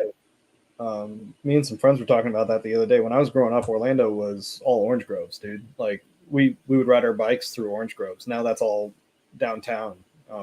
Where I live now used to be dirt road, and now it's turning into urban sprawl. Across the street from me is a horse farm. Across the street, catty corner is a horse farm, but they're all up for sale. They're getting out. They're moving further out, and That's it's kind of crazy. hard to see, honestly, because I like the old Florida a little bit better, I Yeah, think. yeah, But yeah. I think everything gets to a certain point of like development where it kind of pushes the folks out that want to be a little more secluded and gets more urban like, and then generally speaking more urban like areas adopt more city like and you yeah, know uh no, for real. beliefs that, yeah. But which kind of brings me to a different question. Every time I get someone that's into developing or even just like beta testing and shit like that, I always ask, but like I don't really know how I phrase it, but I guess the best way to phrase it would be like, what's important to you to like be you know this like deep into the community to like get the designs out, to get reliable functioning printable designs out, like why do you do it, I guess, or what's important to you about it? Well, like we talked about a little bit, I like custom stuff. I always Yeah, like having stuff that either nobody else had or was, a little bit unique. Um, so that's really what got me started into building in general. yeah, But I think the more I dive into the 3D printed and the DIY stuff, the last few years, because I was in the old like FOSSCAD IRC chat rooms, different handle, but I was there. Um, and that was all part of like the hacker subculture back then, before it was like GunCat, or before it was like a gun culture. It was just hacker culture. So it was a weird dynamic shift there. But as that sort of shifted, it was really all about um, truly nullification of any potential disarmament. mm, Because at the core of my being, I don't believe a free populace should ever be disarmed. Like oh it yeah, just never ends well. Historically speaking, it never ends well. My dad was yeah, a huge history buff, um, constantly teaching us history, U.S. history, world history. Grew up reading a lot, and everything that I've read, everything that I know, everything that I've been taught over the years, 30 plus years now, is that an unarmed populace just never ends well. Something bad happens. yeah, Sometimes it's immediate, sometimes it takes a few years, but it never ends well. So mm, the fact that we have, I mean, we've successfully nullified any chance at complete gun control. Like yeah, that battle's been won. I mean, people talk about, we're going to nullify gun control. I'm like, guys, we've done it. That exists. You yeah, can DIY belt fed 12 gauge if you feel like it. We've seen the videos. It's possible with garage tools. yeah, You're building stuff out of Ace Hardware aisles. Like it doesn't exist. yeah, If you literal if you hardware have a store. population that is willing, they can be armed no matter what at this point. Yeah, And the knowledge has been spread. We it is absolute crap that YouTube and some of these big tech conglomerates are trying to silence that, but the knowledge is out there. There are so many people that have so much, um, not only teaching ability but just general knowledge, that hmm, I don't think they could ever get to a point of like England or Australia in yeah, America. Not, discounting the fact that there are millions and millions and millions of civilian held guns that obviously wouldn't be turned in. Some people yeah, will, sure, but largely and for the most part, I don't think there would be mass compliance on that. So discounting all of those metal builds, all those store bots, the technology, the resources, the knowledge is just out there. Like that battle's been won, which kind of lets you free up and do more fun stuff. Go back to just building fun and cool projects. Meme guns. Yeah, meme guns. Yeah. But I think we still need to keep pushing the DIY thing. Yeah. The closer we get to full DIY, the better. But yeah. But yeah, that was a huge philosophical point for me, was that no matter what, we have the means to produce. Yeah. What's up, Zip? The Zip. We talked about you several times, brother. Zip and I have the same car. Oh, yeah? Yeah, we're both Stingers. Yeah. Station wagon with the wood paneling. Yeah. Old school. So you're really about the cause, the movement, whatever you want to call it. Proliferation of the signal.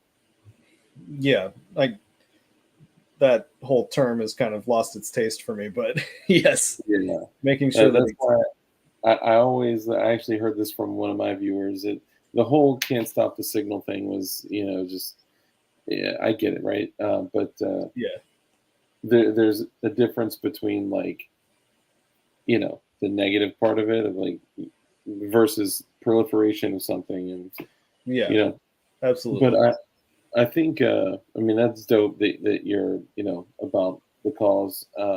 I talked to a guy today. This is gonna sound weird. So every day that I drop off or pick up my daughter from school, she's young, but I guess I probably shouldn't say how old she is. I probably already have, whatever. But when I drop her off and pick her up, there's some cool parents that I can tell are probably similar or like me in certain ways.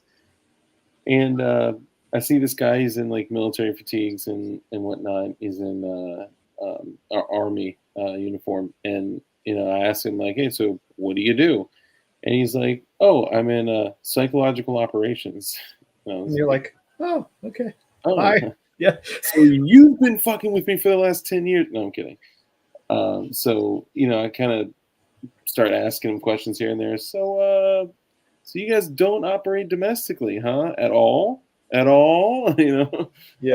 But I started talking to the guy, and he ends up being a really cool dude, really chill. And went over to his house today with my daughter. We were hanging out, and he said, man, I got a gun. I'm into guns. Think guns are cool. I shoot with what I do all the time, but I only have one rubber bullet for my 9mm. And I was like, what? I was like, are you serious? I was like, well, what do you have? It's not going to get you very far. Yeah, no. I was like, what do you have? And he told me, I was like, how many rounds does it hold? He's like, it holds 10. I was like, oh, I got you. Well, I was like, 1, 2, 3, 4, 5, 6. He's like, I'll spot you. No worries. Yeah, right. It's like, oh, don't worry, it's my backup mag. And so we start talking, and he was like, man, he's like, I carrying a gun every day. I just that's foreign to me for a civilian, but he's like, I gotta say, I used to be completely anti-gun, right? And I was like, well, what changed it? He said 3D printing. I was like, what do you mean? He said the moment he saw 3D printing develop, become what it has, recently, within a couple of years, he said the moment that I saw people 3D printing, in his mind, what he thought were submachine guns and just the craziest shit, he was like, I knew that there was absolutely no way that it could ever be legislated. And I was like, fuck yeah, dude. Yeah. I mean, that's awesome. Pick your analogy, but that it's out there now. It's not going back, and you can't go back. And to be honest, I'm not sure why they keep trying. I think 1776. What up? Damn, still with us. Got a bunch of cool kids in here. Got iPrint shit. Zips in now. 1776. Evil SD. Key ASCII does some cool stuff. Yeah, we got a lot of cool people in here. Yeah, man. I love my people, man. Fucking IPS came on here when he first was going public with Glocknovsky. Glocknovsky. Yeah. Yeah. And yeah, there's just so many fucking cool people in here, man. And yeah, I don't know. I guess like somebody that, in my opinion, was so out of touch that they didn't even literally have bullets for the only firearm they own, but they knew enough about like 3D printing to know that they just can't stop it. I was like, that kind of inspired me in a weird way. Yeah. It I mean, was cool. congratulations. We've won that war. Yeah. There's always progress. There's always stuff that can be done, and there's always more cool stuff to build. We're moving up in the world. I remember when we were only doing 22s. Now we got not only full range of pistol caliber, but now we're moving into rifle caliber like quickly. Yeah. And not even necessarily needing, like, uppers still aren't regulated anywhere in the U.S. that I'm aware of. Maybe some of those evil states, but with like Zip's design, there's a couple of guys coming out with fully 3D printed rifle calibers now, which is awesome. Yeah. We got a couple of setmies, still need some work, but like we're getting there. Getting some really heavy calibers out there. Yeah, dude, that's crazy. One of the guys is working on that 3D printed 50, which I think is insane. Yeah. I'm not a huge fan of 50 BMG, like, to be perfectly honest. Like, I like 338. That's my go-to for like really reach out there.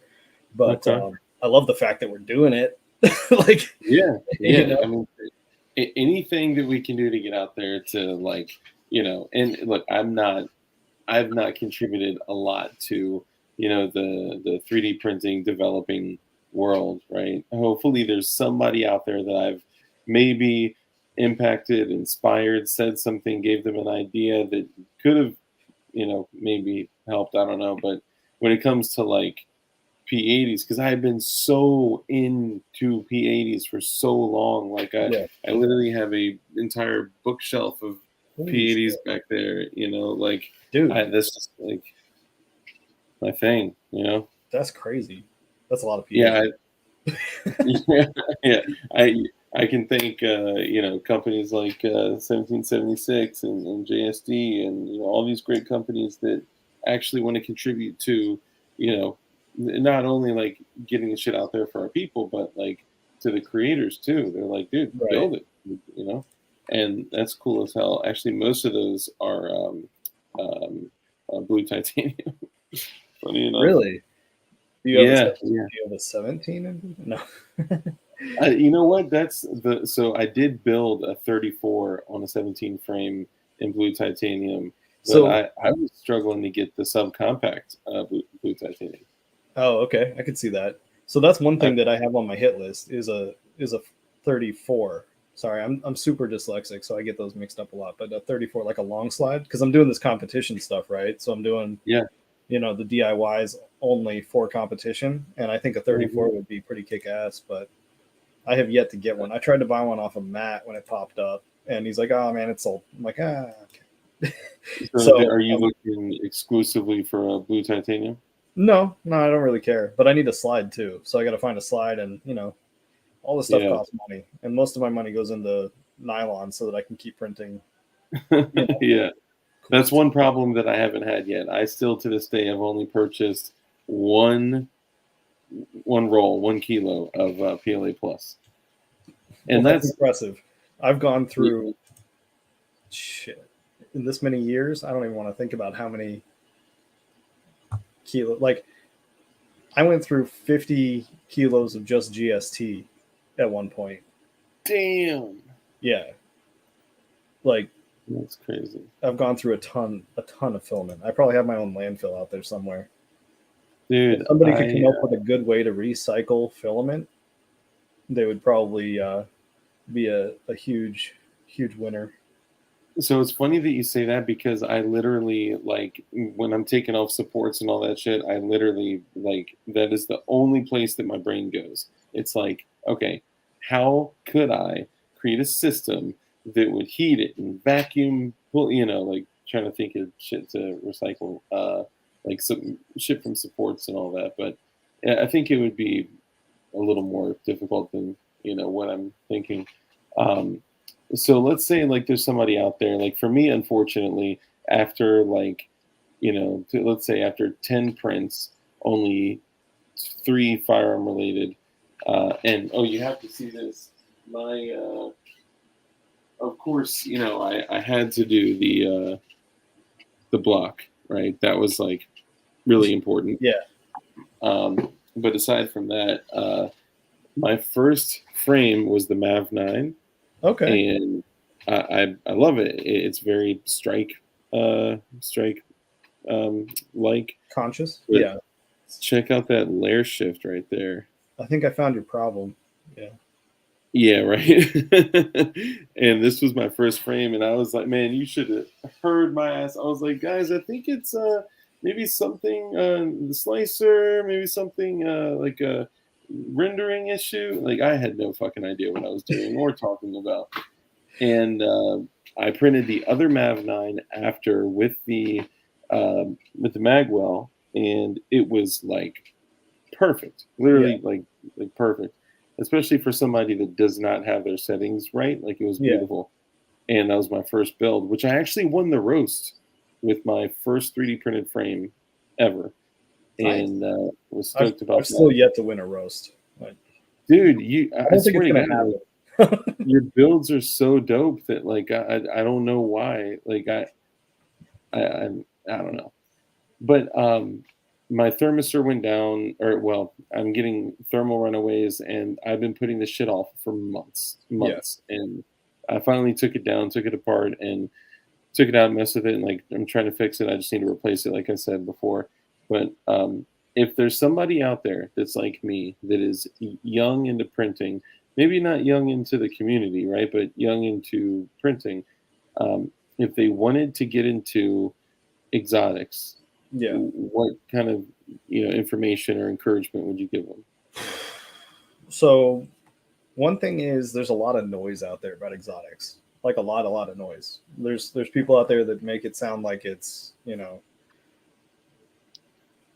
rocket surgery. It's really not. Rocket surgery. My two biggest things: one, all metal hot end, obviously, because we don't like cancer. So you have to do an all metal hot end. If you want to keep it cheap, you can do an all metal direct drive. What is that guy called? Give me 1 second. Yeah. I don't want to tell people the wrong thing. Yeah, I don't want to tell people the wrong thing. Yeah, the BQH2. So the BQH2, one, there's a high temp version. So for like $100, you get a high temp, all metal hot end built into a direct drive. So you're getting direct drive, you're getting all metal for under $100, which is pretty great. And that takes care of your temp thing, and that takes care of getting rid of the Bowden tube, because people can print on Bowden tube, nothing wrong with it. That's not a requirement. You do not need to be direct drive to run exotics, but you do need that all metal. So if you can do both at the same time, you get a decent upgrade, because a lot of all metal hot ends are going to run you $60 to $100 either way without even trying. I run a Mosquito, but I'm not sure I would buy a Mosquito again just because of how expensive they are. So anyway, all metal hot ends. Hold on. So sorry, just real quick, I want to pass something up. So you said that you don't need to, with exotics, print without a Bowden tube, like direct drive. No, you can do a Bowden tube setup. You just did all metal hot end. Dude, I was printing exotics on my Ender 3 with a micro Swiss hot end, and that's it for a very long time. Damn. So that was somebody told me on the 3 that I would just have to upgrade to steel tips, or what do you call them? So, no. Okay. All right. No, you got to do an all metal hot end, because the Bowden tube will actually like melt at those high temperatures. So you got to do like Capricorn tubing. Okay. Oh, they did mention that, the Capricorn tubing. I guess if you really wanted to, you could do an abrasion resistant or a hard nozzle and just Capricorn tubing. Yeah. If you were really hard up for cash, but I highly recommend just going to an all metal hot end, because it takes care of that. You don't have to worry about the tubing as much, because the heat's so far removed from where the tubing actually goes into the hot end. So yeah, Hardened nozzle. Nozzle. Guys, it's late. All right, sorry. I couldn't think of the words. So anyway, I highly recommend an all metal hot end. And if you're going to bother doing it, you might as well do the DD with it because it's a fairly cheap. The difference there isn't great. You don't necessarily need an enclosure, especially with Sane Smart. I ran it in the open for a very long time. I finally got an enclosure, but that was really just because I was tired of my office getting super hot while I was trying to work. So enclosures are nice if you have the time and money, or even just the trash bag trick, throw a trash bag over it. That'll help with draft. But all metal hot end and a good build plate and I always glue. Some people are like, oh, you don't have to glue. Dude, I just always hit it with the glue.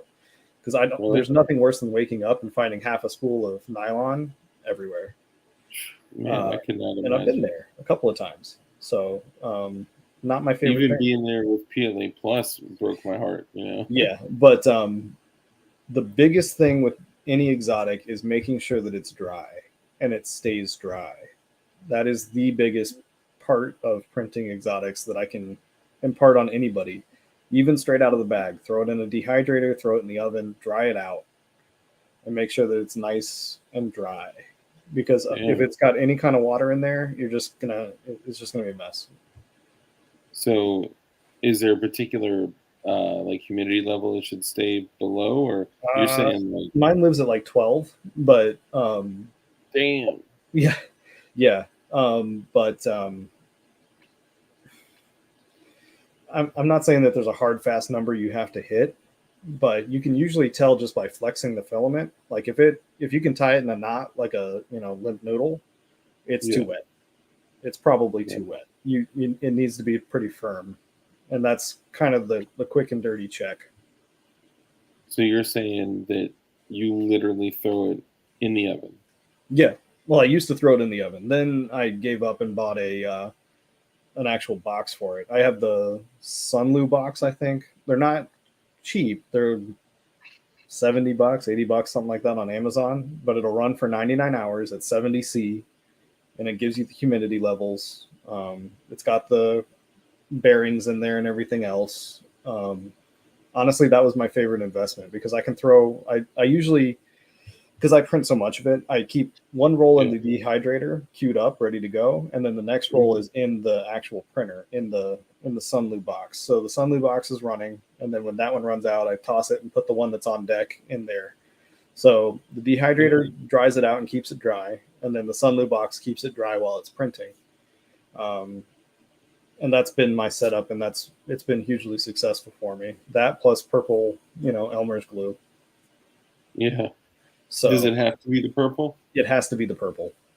Are you serious? I do not negotiate on that. I've tried a couple of different, like I tried some dollar store brand and it did not work. So what about like the white Elmer's? No, purple stick, purple Elmer's glue. Damn, I'm gonna have to steal my daughter's glue sticks. Dude, it's like $3 on Amazon for like a 4-pack. It's not gonna break the bank, but it will save you a lot of headache, even with PEI. So like I run PEI build plates and I still glue it when I'm doing nylon. Oh, for real? Yeah, I don't play around with that shit. I want it stuck. 450 degrees for 1 hour. What? I don't know what he's talking about. I keep mine at 70 C, whatever that works out to. I'm not going to pretend. Hopefully you're talking about baking cookies. He's joking. I was like, I'm pretty sure that's going to melt your spool, but Yeah, like that's Fahrenheit. No, that's crazy. Yeah. But dry filament is the biggest piece of exotics that I've come across. Hell yeah. So if I were to go like my first print, if I were to go in exotics, what would you recommend for like a first print? Because most people are going to be like, okay, Glock frame, right? But what would kind of push the boundaries without being too advanced? So what my usual test print, like straight up, my test prints are always AR-15 grips. One, it's a pretty good tune test. Two, you can never have too many AR-15 grips because nobody likes A2 grips. So it's nice to have just a bucket of AR-15 grips laying around. So I'll pick like a Mussy or V8 or EWW is one of my favorite designers right now. He's always coming out with some cool stuff. But yeah, I'll just grab whatever the latest and greatest AR-15 grip is and print one of those, because you're looking at 60 grams of filament, like probably less. Like I don't even remember. Actually, I got one open here. Let me see. Yeah, this one's a little bit higher. This one's 75. But you're not looking at a lot of filament. You get something useful out of it, and it'll typically you have pretty good curvature. So you can tune in your overhangs. You can see where your stipple is. I think it's a good test print because it's cheap, it's easy, it's usually pretty quick, and more importantly, you get something out of it. Like everybody's like, oh, I do towers, I do cubes, I do ovens, like whatever. Yeah, that's great, but I want to get something out of it. I want my test print to be functional. So that's why I don't want to just have something fucking sitting around doing nothing. Like it's not a waste if it's useful. So yeah. So then, are you willing to because like P.D. Ralph loves the A2 grip, right? Are you willing to dev an A2 grip from the ground up? Really, it's just copying the A2 grip to share with the community and call it the P.D. Ralph AR grip. Yeah, sure, I'll do that. No problem. Yes. I will name it that and put it on AWCY and we'll just blast it all over Twitter just to watch him pop like a zit. Dude, we will. Everybody will like blow that shit up. We can even call it like the P80 grip. And I won't even stipple it. It'll just be like plain Jane A2 grip, like just straight, smooth with the little finger groove, everything. That'll be it. That'll be the whole design. Dude, that would be incredible. Every time I see, like, even I did it. Right, I posted a picture of the Mav 9 frame, Glock with the suppressor. And I was trying to prop it up. I was outside on my deck because you can't beat natural light, when you're doing pictures. You can't. That's where all my pictures are in the backyard because the sun is just the best. Yeah. And it shows people that you touch grass too. So that's good. Yeah. But like I ran in and grabbed an A2 grip because Lord knows I have a bag full of them. I do too. I have like a shoebox of them, just sitting there doing nothing. So I was like, okay, I'm going to prop it up with an A2 grip. And you could kind of tell it was an A2 grip. Yeah. But I had to make sure that he knew that. So I went in and drew with my finger A2 grip and then a line with an arrow and all awesome. That. Yeah. 1776, they said they're working on a 17L. That's what's up. We are that somebody. LOL. Just got a filament recycler. No shit. Trying to see how on top of shit. I don't know what to tell you. Damn, bro. That's okay. That's impressive, man. I definitely want to learn more about that because the first thing, like literally the first Glock that I frame that I printed, I swear to God, was I clicked supports everywhere on Prusa. You regretted that immediately. Oh my God. And it was at 100%. It looked like, those like those sliding glass doors where you like pull the I grew up with those. Yeah, they're real popular down here. Yeah, that's true. Yeah, in Florida. Yeah. So those blinds that are on the front, it was literally just like that. Like this whole thing was just covered. And I gotta send you a picture. Like, and then I thought like, oh, that'll just rip off. Nope. That shit was crazy. I think I have one of my ASA test prints here, and it's still got the supports in the middle. Nice. I never actually like carved it out. I was literally just tuning in for ASA, and damn, it came out okay. As fuck. It's not bad. It still needs a little bit of work, but yeah, this is another 17 grip. I want to say A13, Anon 13. Did this one. Feels good. Functionally, it works because I printed another one in nylon later on to actually shoot. But yeah, I just keep this. I don't even know. Like I have crap like this laying around everywhere. If I could cut this up and send it in, because when I have like supports or failures or whatever, I keep like a grocery bag next to my printer, and I just always throw all that stuff in there because my dogs will eat it. So I throw it in there, and so I just have like grocery bags full of like failed prints or. Yeah, I don't have that many failed prints anymore, but I got a lot of supports, like a lot of supports. So are you using Krrawn? No, I've been converted to Prusa Slicer. I don't remember why somebody talked me into it. I think it was BitPlum talked me into doing Prusa Slicer. And then I got everything working with my E5 Plus in Prusa Slicer, and I never really went back just because I didn't want to deal with it. But Cura 5 has some really cool features, so I downloaded that one, like the whatever the latest iteration is, and I sliced something, sent it to the printer, and the printer goes, "It's out of bounds." I'm like, "How is it out of bounds?" Like, I don't know. And I immediately just got frustrated with it and gave up and went back to Prusa Slicer. Like, I had zero patience that day. And but I'll probably go back to Cura at some point because I get a lot of people. Like, that's one thing I do probably way too much. There again, Matt yells at me all the time. He's like, "You got to stop helping people for free." I'm like, I can't help it, dude. Like, I'm in my DMs all day trying to help people fix their print settings. But a lot of people use Cura, and I'm like, I don't know. Like, I don't remember what the Cura settings are. So I'm going to go back and tune in with Cura so that I can share those as well. So Flying Rich, okay, that was one of the places I was going. Tree supports, I don't miss tree supports as much as I thought I would. Really? For being honest, yeah. See, I never knew what it was like because I originally was gifted a used monoprice printer that was probably older than my ass. Oh yeah. Yeah. And man, I could not get. So I found out what was wrong with it. I could not get the shit running for the life of me. Okay, I had spent hours and hours and hours and hours and hours, and then I spent even more time doing bed leveling and all this shit. And then I found out what happened was the two bars, like the whole the axis, whatever, it's on two bars, right? Yeah. One of them was bent. So no matter how much I leveled the bed, it was always going to be off a little bit.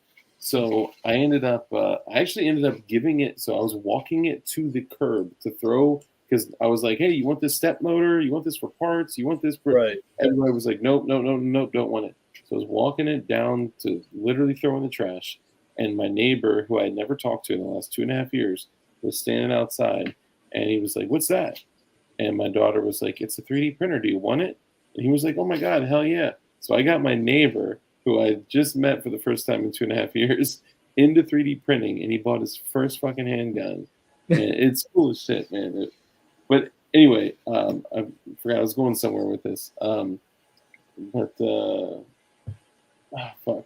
Anyway, I ended up getting the Ender 3, and when I've never been able to enjoy tree supports, because when I came back to printing, when I got the Ender from Micro Center, it was like the $99 deal. I couldn't download Cura for some reason, because it just, every single time I downloaded it, it would fail. And I think it's because like my wife like halfway deleted it. There's still some shit left on. I don't know. Some weird stuff on there. Yeah, something was fucked up. Somebody that's like computer smart like you could probably figure it out. I couldn't, so I was like, fuck it, Prusa, here we go. Yep. So I did Prusa. But man, when I see like Rich and all these other people, what's up, Adam? Good to see you, brother. When I see people like that, just grab their supports and they're just like, it's beautiful. I'm like, oh my God. I haven't mastered my shit like that yet. I've gotten it pretty well tuned in, even with like standard supports. This is one of the DB's 19 frames, but even with standard supports, it came out pretty good. He put some writing. I think that is that AWCY. Yeah, he put the AWCY in there, so it's a little bit off. It's not exactly smooth. Are you doing rails up? Rails down. Rails down? But even if you look in there, so if I there, it's still pretty, yeah. So, and this is nylon. So, once I got it dialed in, I just left it. I saved those settings and I archived them and backed them up and put like 3 copies on the server and emailed myself a copy, and I will never lose them now. But once you have your supports dialed in, it really doesn't matter what supports you're using. I know tree supports can save you a little bit of time and a little bit of filament, but I mean, realistically, I don't know. It's not that much. Yeah. You know, some math nerd's going to come along and be like, dude, you're an idiot. You can save 20%. And like, you know, and maybe that's true. But at the end of the day, I got that all dialed in and I'm not touching it. You know what I mean? Man, I feel you. Once you got it like locked in there and your settings are on point, don't fucking change a thing. That's what you know? Even if it takes a little bit more time, like just take the win, you know.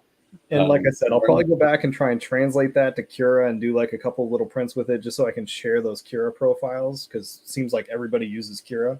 But for my day-to-day slicer, I'm probably still going to use Prusa Slicer. Yeah, I'm going to stick with Prusa Slicer just because that's the only thing like I've successfully printed with. You know, it's so crazy because people are like, dude, you've had like people like you on the show. You've had PSR, Bulligan, 3D Arms, Zip, like all these awesome ass like developers, and you're here like talking about this shit, and then you say you've printed one Glock frame. You know, it's crazy. But I was like in the industry, or like in the community, if you will, like way before I was actually printing. Like I was like around it. Martin Kaminsky says resin looks good, but it doesn't have the tensile strength. Let's hit on that because you actually mentioned you were talking about that. Yeah, so this is whoops, it didn't break. There you go. That's proof right there.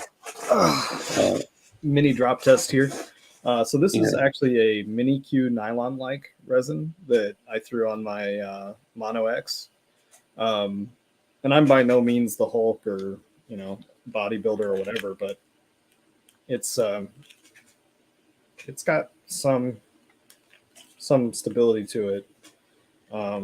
Actually, this guy is going to go on this guy, and we're going to do some live fire tests. Probably not this weekend because it just keeps freaking raining, but maybe next weekend. I heard you guys were getting hit pretty hard in dude, it's been constant, and it's not like light rain either. Like we've been getting some pretty heavy storms. Because like if it's just a little bit of rain, like I'll go out and shoot. I don't really care. I'm from Florida. I'm used to water. I don't melt. But it's been like some real heavy thunderstorms, and I got to go out. Like the land that we use is a buddy's ranch, and it can get kind of swampy. And I have a Stinger. I don't have a truck anymore, so it's not really conducive. The Stinger is sick though. The Stinger is sick though. It looks like.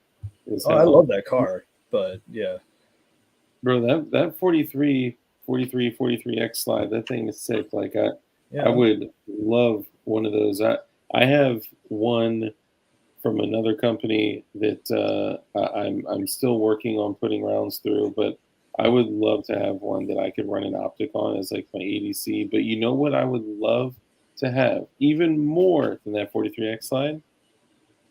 I would love to have a Rook. I'm like, fuck. I just did the same thing you did. I would love to have a Rook. If I could have a Rook, man, the things I would do with it publicly. Let's see that bad boy one more time. This thing. Oh my God! Look at that. And I'm not big on like just blowing smoke up people's asses, but it's just clean. Like I don't know, something about super it. Clean. The lines in it. Man, everything like about it.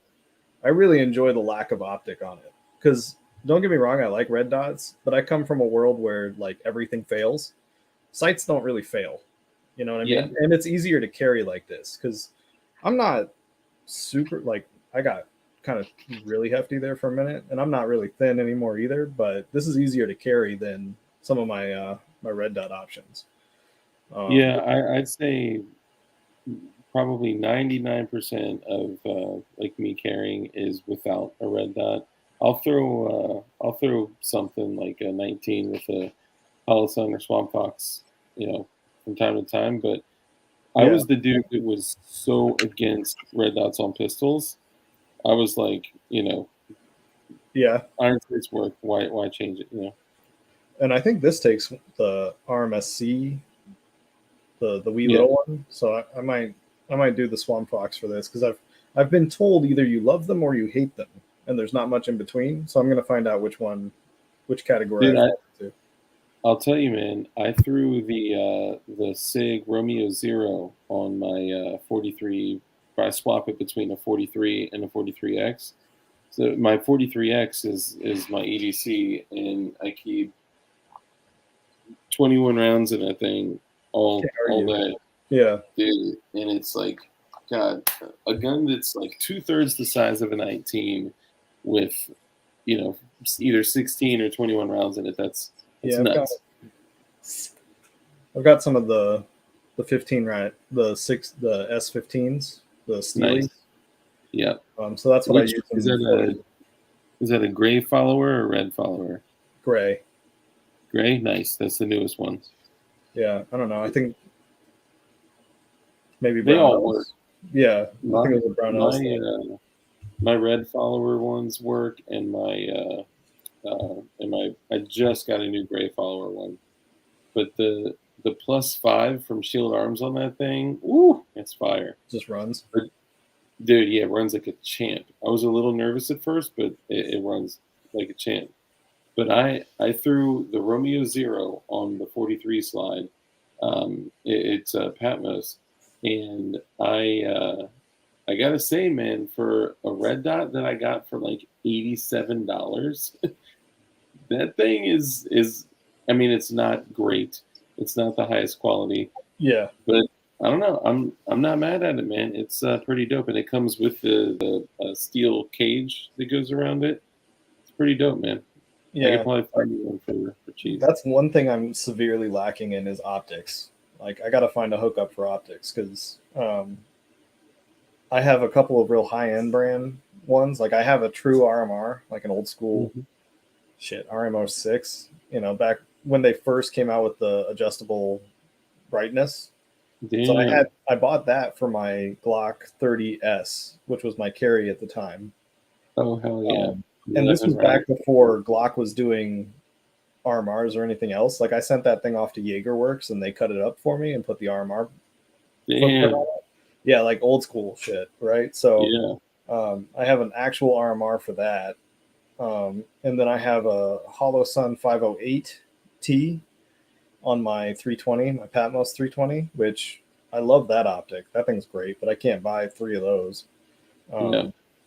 And then that's basically it for my like RMR footprint optics. Like I've got like 4 guns that can take them and only 2 optics. So when I want to use one, I'm like swapping them around. Dude, honestly, I was doing the same shit, man. I got the Swamp Fox Justice, which I can get you one of those as well. Those, man, the Justice is great. I've had no problem with it at all. Actually, no, that's not true. That's the only optic I had a problem with. It was outstanding up until the point that there was a defect. I was just out shooting it, and I was like nailing the fucking target at like 40 yards, and all of a sudden I fired it, and the red dot was like, it went all the way over to the right. Just ejectocito, yeah, like something slipped in the in the hole in the zeroing. So I hit him up, and I know the VP of sales there, and I was like, yo, this thing happened. And he was like, dude, it's once, maybe twice a year I get that same call. Send it in. We'll get that shit right back out to you. Get a new one. Yeah.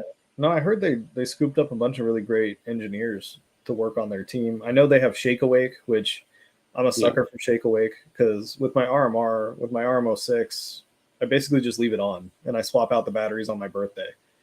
Like that's just my methodology for it because I hate additional steps. Like I'm not an Israeli carry guy. I'm not a turn on your RMR guy. Like it's got to work. Like it needs to be out of the holster and just function how it's supposed to. So, and that's one of the reasons I'm like on RMR on a carry or like red dots on a carry because like if your battery dies or if it's you're done. That 1/3, I'm gonna kill you, Zip, with your own gun. I know where you live. No, that's great. But that for legal reasons that was a joke. But yeah, that that co-witness just doesn't do it for me. So like either the optic needs to be run through the ringer, like I got to put a ton of rounds through it before I trust it, or just, you know, sights always work. Yeah. Yeah, I mean, I think I kind of love the fact that like you know, most of my guns actually, most of my handguns don't have optics, and a couple do. You know, I don't know. It's just I fought the whole red dot on a gun thing on a handgun for so long. I fought the optic on rifles for so long, and then I found primary arms, and boom, it was over. Uh, Snape 1337. Please uh, don't be offended by Gerchop. He's just very cautious of new people, so he'll probably interrogate you. But I'm sure everyone else will welcome you. So welcome, Snape. If you're a federal agent, you'll fit right in. If you're not, you'll fit right in. Just kidding. So yeah, I mean, I think they got their place, right? Like, I wouldn't rock a red dot on everything. I think that would be just a little too much. But you know, the justice is good now after the one issue is fixed, and I got the Holosun 507, and that thing is fire. I love that. Yeah, I love my 508. I don't have a 507. I have a 508. I really want to get my hands on a 509, like the full mailbox with the enclosure. Because what happened? 509T. Yeah, so like preview into tomorrow's live stream when I start breaking down my last match shoot, but the 508 is open and it started raining, and we just shoot when it rains, especially my squad. Like somehow I got adopted into like the cool squad, and it's got a bunch of just ex-military, a couple of Marines, Army guy. So anyway, we're sitting there and we're like, well, we're just going to keep shooting, right? We're like, yeah, I guess. So I go out there, I draw, and my glasses are like my eye pro's fogged over from, you know, just humidity. And then I'm trying to get out there, and my red dot's just got water in it. And I'm like, this is awesome. You know, and I'm trying to, and this is the stage with the Texas Star. No, 2 Texas Stars. Ooh. Yeah, so like you got to start out, you got to hit one over here, and then you got to run to the other one, hit one over here, and then you go to the middle, and you're supposed to finish them both, which are now both spinning, right? And I'm sitting there, can't see shit, like Kentucky windage / guessing / hip fire. It was a rough round. So after that, I started looking at other optics, and one of the guys, the major, was like, you know, they make one that's fully enclosed. I'm like, no, I did not realize that, I guess. So I went back, and sure enough, that does fit on a, like, you can get a plate for an RMR cut. So I would like to get my hands on one of those, but again, like $400 for an optic, it's just, dude, it's hard, man. It's like, I know it's worth it, right? No, like I get it, but also like, I know, dude. I think so. When I started this channel, I had Dugan Ashley, who was formerly with Karnakon, and originally Holosun was like, "Oh my God, what optics do you guys need? Take them all, optics, like just take them all." And then I was like, yeah, Dugan's not really like staying on the show. He just kind of like was here in the beginning, and I'm like, hello, Holosun, hello. So that's funny. No more of that. But dude, a 509T, like the titanium 509, man, and it's so cool. Like the cut is so unique. Like that solid ass mount, like you're saying, the plate that goes on the RMR to 509T, like that thing is just rigid, man. Like I like the design of it. I would love to get my hands on one, and I probably will at some point, but probably not anytime immediately. I would love to really get one on, get an optic on my Canic, because I have a TPX, whatever, Elite. No, I don't know. The really fancy race gun version one, which I can't remember the name of right now. The Rival. Okay. Oh, so I have the gray and gold Rival. Which if I was to ever run like a true over-the-counter gun for a match gun, that would be it for sure. One like hands down. Open or what do you call it? Open, or is it open that does factory guns, or no, not open? No, you can, like, these are traditional, not like traditional matches. These aren't makers matches, so you can run whatever you want. Okay. If I run an RMR, then it's 2-gun open rather than 2-gun tactical. The SFX, yes, thank you. One of the guys came up with it. But yeah, love that thing. That thing's awesome. But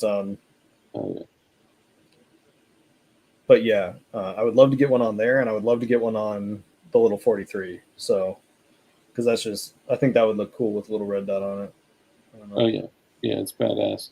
The only thing is with like if you, let's say that became like a trusted gun that you carry, like trusted 100% carry the appendix, it is very difficult to find a holster that is, keeps it low enough and it makes room for the red dot. And like the challenge I have, like my I'm using a JM4 tactical holster, so like I know I got to be cautious with this, but yeah, I was gonna say be very tactical. Yeah, it basically like comes up to the top of the frame. Oh, you run leather? It's on a magnet. Okay. Oh, dude, trust me, it took a lot of convincing for me to go this route. Because I was a Kydex sidecar, sure. like that kind of thing. But this is a neodymium magnet, and then it holds it canted up. That's why I can do the 21 rounder in it. Gotcha. So even without a gun belt or anything, just drop it, boom, and I'm rocking the shit in sweatpants right now. Here, you know what? Let me do this. I'll show you the non-equipped version. There you go. Okay. So the JM4 tactical holster is like, John Crump was like, dude, you need to try them. You need to try them. I was like, man, that shit is ugly. I want nothing to do with it. What is this boomer ass leather shit? No. I know. I was like, I'm going to have to take off my super high speed gear to use this shit. But bro, I've never carried a more comfortable holster in my life. And I was actually talking to the owner, Chad, on stream the other day when the New York decision, the carry permit decision came out. Yeah. And I was like, man, I'll tell you that it has totally changed the way that I carry. He's like, dude, that's our slogan, right? That you carry. I was like, what? No, what the fuck? I had no fucking idea. That's hilarious. But yeah, it's cool shit, man. I would really look into them. It's a game changer for EDC. I literally sleep with my 43X with 21 rounds in it in my waistband. Oh, dude, I sleep with an MPX, but to each their own. Yeah. I don't mind the MPX. I like my Scorpion, but it seems like you have both options, so that's okay. Yeah, no, I definitely I like pistols, but I am a PDW whore. I love PDWs. I always have. Little short, stocky guys. Like one of the first ARs I ever built was a 7.5 inch 7.62 by 39 AR with the little 3-inch buffer tube.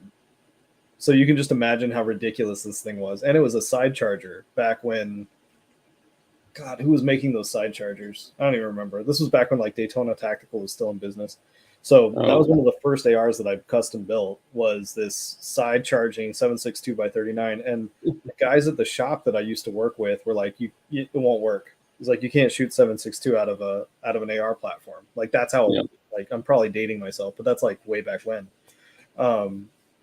Now, you can get 7.62 by 39 barrels, uppers, whatever you want. But back then, like you had to custom do this stuff. So like I had to order this barrel from some dude in like either Arizona or California that turned the barrel for me and chambered it in 39. Yeah. And I threw it on there, side charger. Like that was my shit. So like that thing was all in all, like, this big, like a little baby. Oh, yeah. And then to add insult to injury, I threw one of the 8-inch Havocs on it. So I'll repost that picture on my Instagram later, but I used to drive around with this thing that was like this big with the Havoc on the bottom, and it just looked ridiculous. Oh, I need to see that shit, man. Yeah, it was pretty hilarious. So I used to keep that like in the console next to me. I want one of those, or I need a print one. So yeah, I just love PDWs. That's why I got into the Evo project really hard. Like I love the Evo. I love the mac and cheese. Obviously, the Scarab is awesome. I'm sure I'm not mentioning somebody and they're going to be mad at me, but like I just love PDWs. The latest thing that I'm playing with, and I'm going to be fitting this as soon as we like get off, is the this is another. You can get one from. Oh yeah, the XO1. The XO1 chassis for the 320 fire control group. Oh, I want that so bad. I know. I'm very excited to get this thing running. So I think the FCG needs a little bit of fitting to go in here because I ran into that problem with the Nimbus frame too. So I was talking to Nimbus about this because I love my 320. Don't get me wrong, but are you using a MUP or are you using? I am using a MUP. So the MUP, the MUP Tang, like the insert, like if anybody's ever worked with the 320s, you've got that little insert that goes into the back of the frame. Yeah. So on the OEM fire control groups, they got like it's like an extra millimeter. So I'm like sitting here like with the rubber mallet, like tapping it, like why aren't you going? Like, is there supports in there? So finally I hit up Nimbus. I'm like, bro, what the hell's going on? He's like, dude, are you using a MUP? I'm like, yeah. He's like, yeah, they're a little bit too long. You know, they're longer than the factory, so that's why you have issues. So I'm going to try and get it fitted for this, which I assume will make it work with that. And then I will be very tempted to try and get my hands on another slide and barrel just to leave it permanently in here because I love PDWs. And this thing is just like... When I first saw that, I was like, oh my God, I need this right now. I remember when SB Tactical first teased these style braces because I had an MPX. Like I bought a Gen 2 MPX as soon as they hit the market. Was it an SBR or a pistol? It's a pistol. I refuse to pay the state. I will not do a tax stamp. Like I just refuse. Yeah. So I do pistol braces. I don't do suppressors. None of that. Just because I just refuse. But as soon as probably would too. Yeah, as soon as this hit the market, I had one. Like I was on the pre-order list for this thing. So I love the collapsible. I love the ergonomics of this is extremely amazing. So imagine this coupled with like a MUP kit. Yep. Dude, that thing is fire, man. I gotta say, and for any YouTube moderator that may find their way in here, this is not a gun. Firearm. This is empty. It is literally a grip module. Right. Yeah, that thing is sick, man. I hit up Jordan when I first saw that he was messing with him, and I was like, bro, I need one of those right now. And then the next day, the ATF was at their door. So shit. Oh, yeah. Yeah. Yeah. Yeah, no, I got this one from 1776. Oh, dude, I didn't know they had everything. Yeah, they got the fire, dude. They got a little bit of everything over there.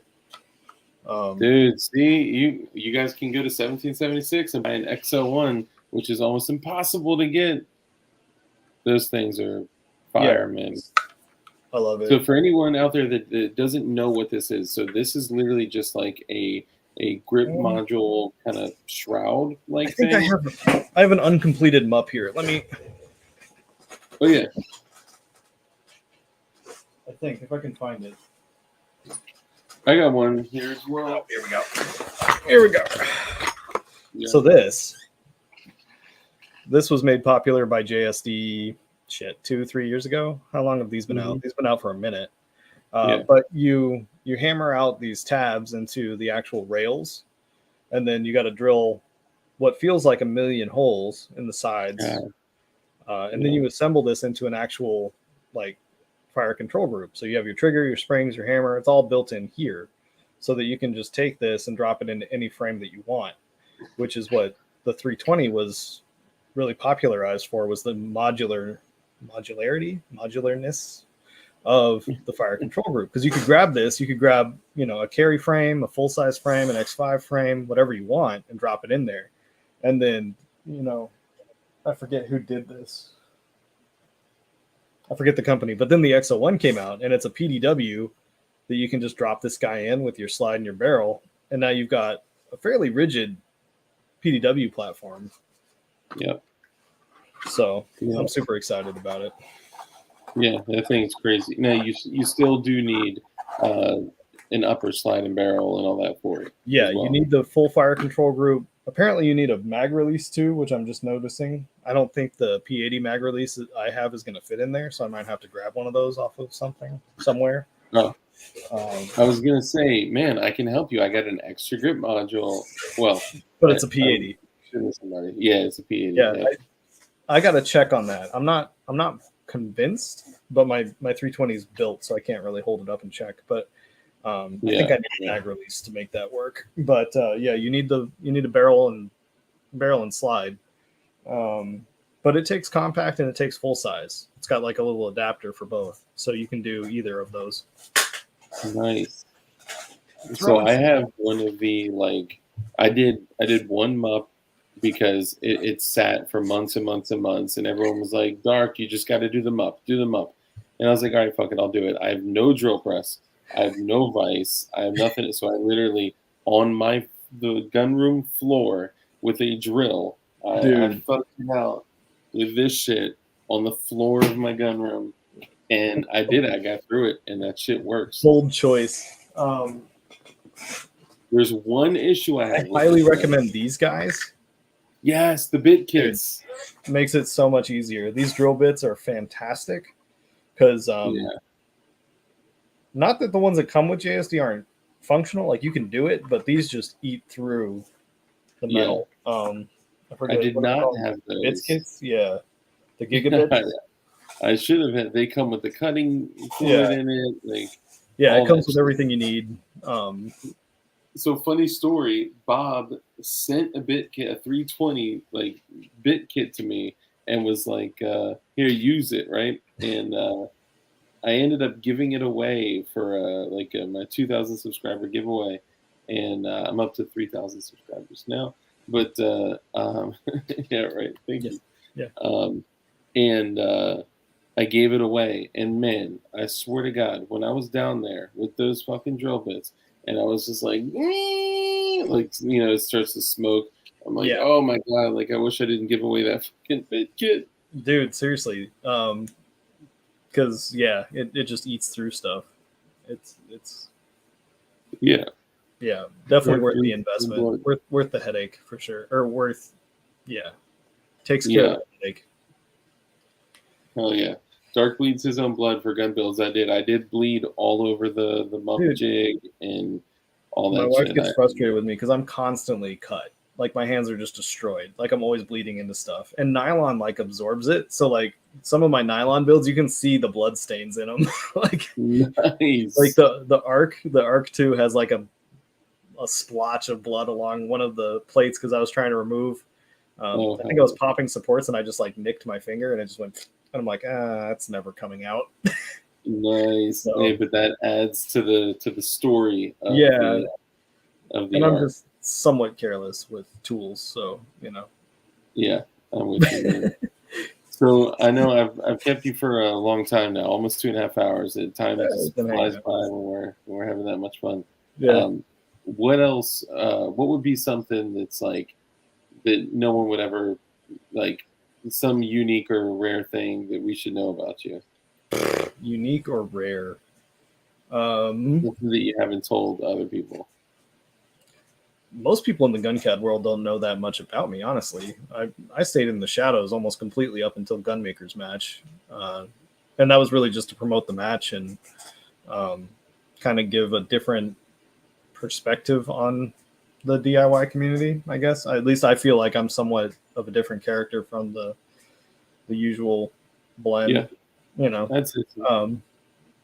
It's probably fair to say. You seem relatively normal. Yeah.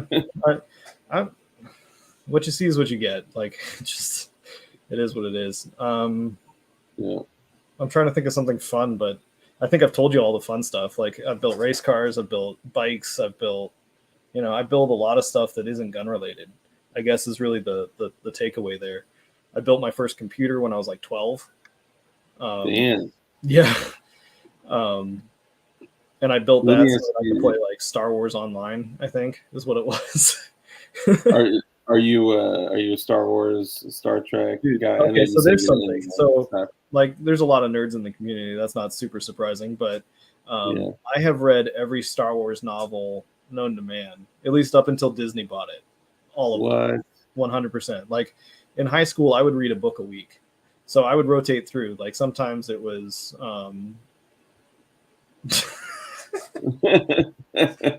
Zip. Zip's funny. So I'll tell you a story about that because it's kind of generational. It's kind of funny. But I would read like a book a week. I would read like a Clancy, and then I'd switch to a Star Wars, and then I would switch to, I don't know, pick a thing. I'm horrible about remembering names, but I would rotate through like novels. So I would read a book a week. I love these guesses though.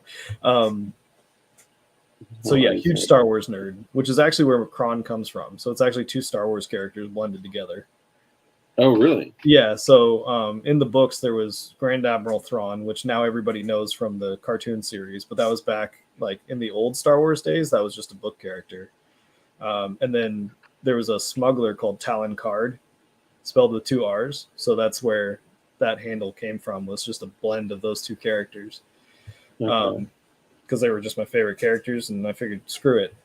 But yeah, I read a ton of books, and I don't remember what we were talking about and how we got onto Star Wars. It was just but yeah, unique things about you. Yeah, I guess the point was I build a ton of stuff that isn't gun related. Yeah, that's just that's awesome. A big part of it. But here's the deep, crazy question, possibly, maybe. With where we are right now, where do you see our country going? Dude, I wish I could answer that. Because like I said, I grew up in a very political family.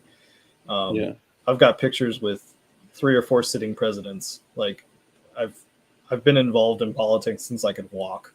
One of my earliest memories is putting pamphlets on windshields. But I honestly can't figure that out, because the U.S. You ever played Mario Kart? Yeah. You know the rubber band theory, where the further you get up, the AI gets to slingshot. They get that much more juice so that they can slingshot past you. No. Okay, well, next time you play Mario Kart, you'll notice the further you get ahead, the better the bots do. Oh, yeah. And that is just how politics seems to work in the U.S. One side gets really far ahead, and then the other slingshots past it, and we kind of do this leapfrog scenario. The problem now is that both sides of the coin, both wings of the bird, seem to be amalgamating into this, I don't even know what to call it, upper class sort of control structure, where it's, you're feeling less and less like you have choices. And I really hope that changes, but things would have to be shaken up pretty big during the election cycles to kind of get us back into a track where you feel like you actually have a choice. And we definitely need to start communicating more, not even communicating, but having actual conversations rather than, oh, I'm team red, I'm team blue, because that's just going to perpetuate this cycle. So I wish I had an answer, but worst case, you're all welcome in the Republic of Florida. Because that, who knows, maybe that's where we're headed. But yeah, I mean, I don't disagree. I think it's crazy, the whole right and left thing, the division of the country, which I think was really probably like an intentional bifurcation of some of it was definitely intentional. Some of it is definitely goaded. Like I've even sat in those meetings where they talk about that and doing it intentionally. But it used to be like, you look back at the days of like Kennedy with real Democrats and even real quote unquote Republicans, you could still sit down and have a conversation. Like I've voted for Democrats because I'm old enough that back then the Democratic Party wasn't what it is today. I don't think you even have a Democratic Party anymore. You just have this liberal front of extremists. But it's both sides have gotten super extreme to the point where I'm like, I don't like any of you, Yeah. Like, yeah, totally I don't agree even 75% with any of you, which is just, and I think that's driving really low turnout to the polls, which then allows the people that are buying vote, not literally buying votes, maybe literally buying votes, but those people that are shipping in voters are then able to just walk away with whatever they want. It's like, it's just a weird political spectrum that we've landed in.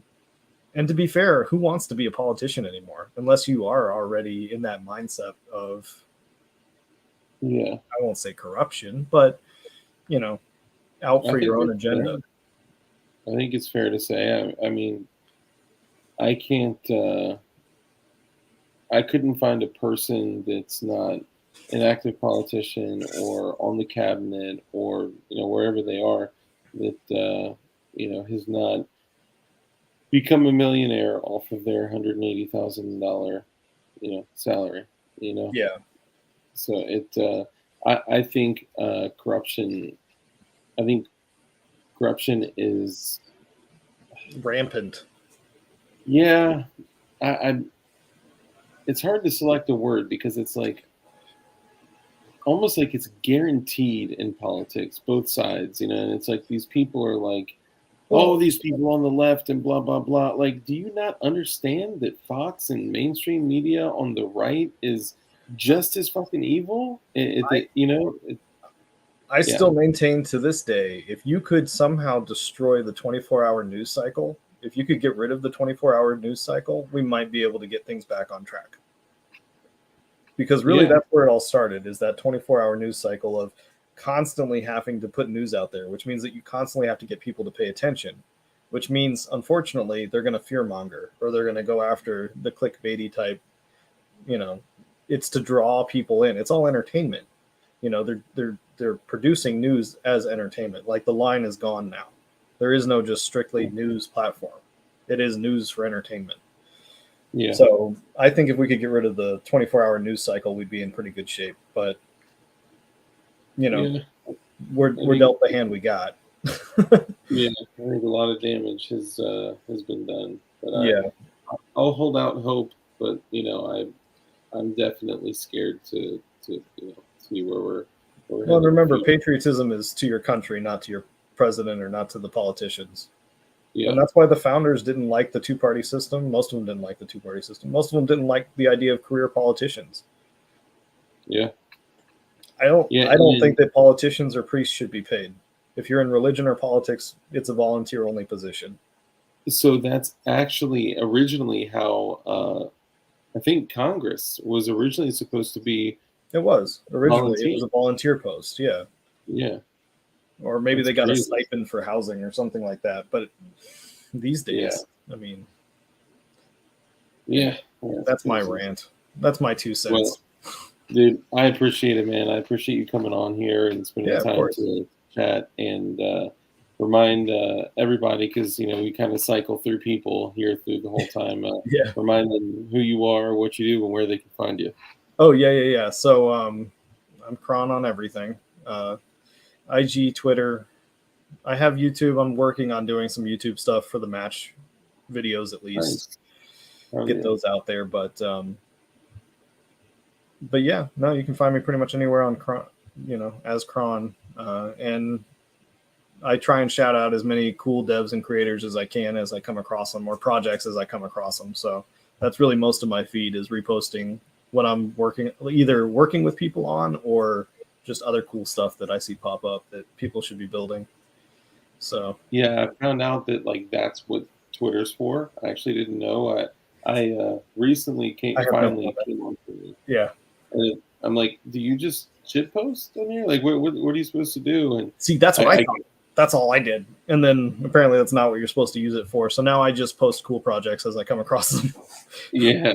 I think that's what I'm going to stick to. I'm just going to stick to the cool projects and shit like that. And if anybody's ever hit me up on Twitter, I don't respond to anything anymore. I will post a cool thing and then I will disappear for weeks until I see another cool thing, and then I'll post that. I don't respond. I hardly like anything. I just not playing that game anymore. It's too easy to spin out of control. That's funny. Jeff Kron says, I'm Kron on everything too.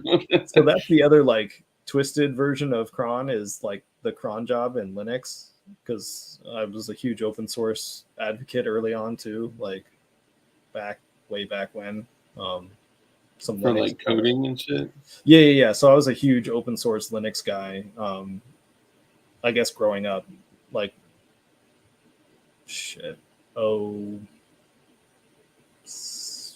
06, I was part of a lot of local Linux building clubs and open source communities where we would join up and do a cool project. This was before the internet was really usable, so to speak. Yeah.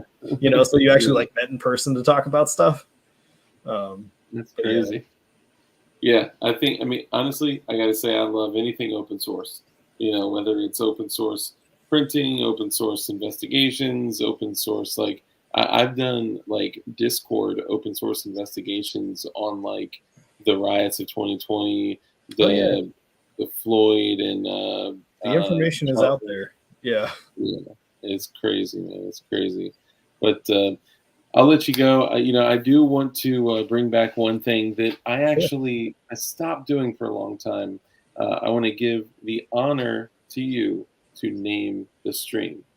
Right now, the stream is DLD After Dark Live, episode 197, blah, blah, blah. It says featuring Xander, aka Kron of AWCY, and then the name is Proliferation of the Signal.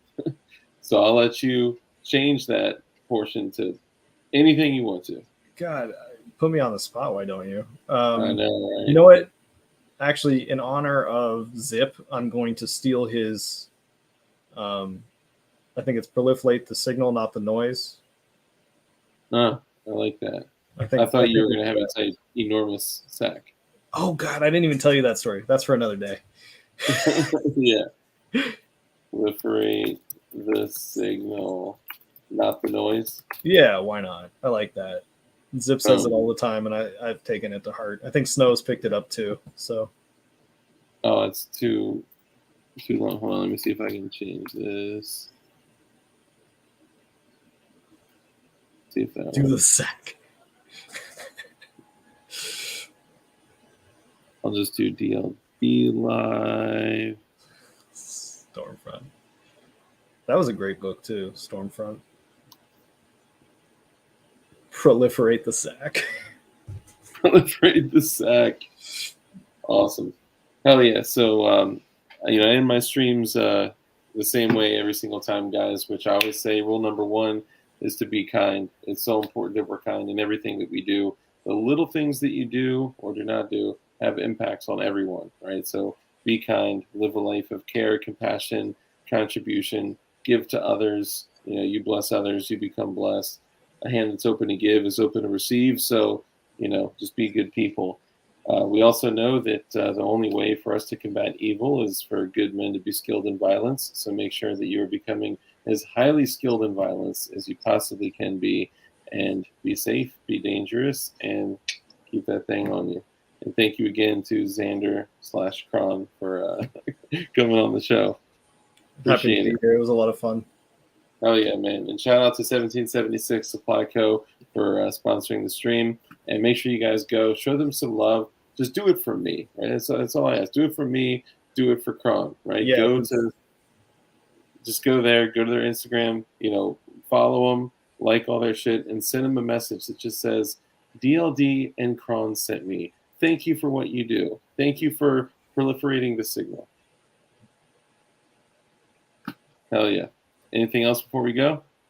That's it. Just to copy what you said, it's better to be a warrior in a garden than a garden in a war. Gardener in a war. Yeah, man. So. True that. Amen. All right, man. We're calling it a night. Thank you guys so much. Y'all take it easy.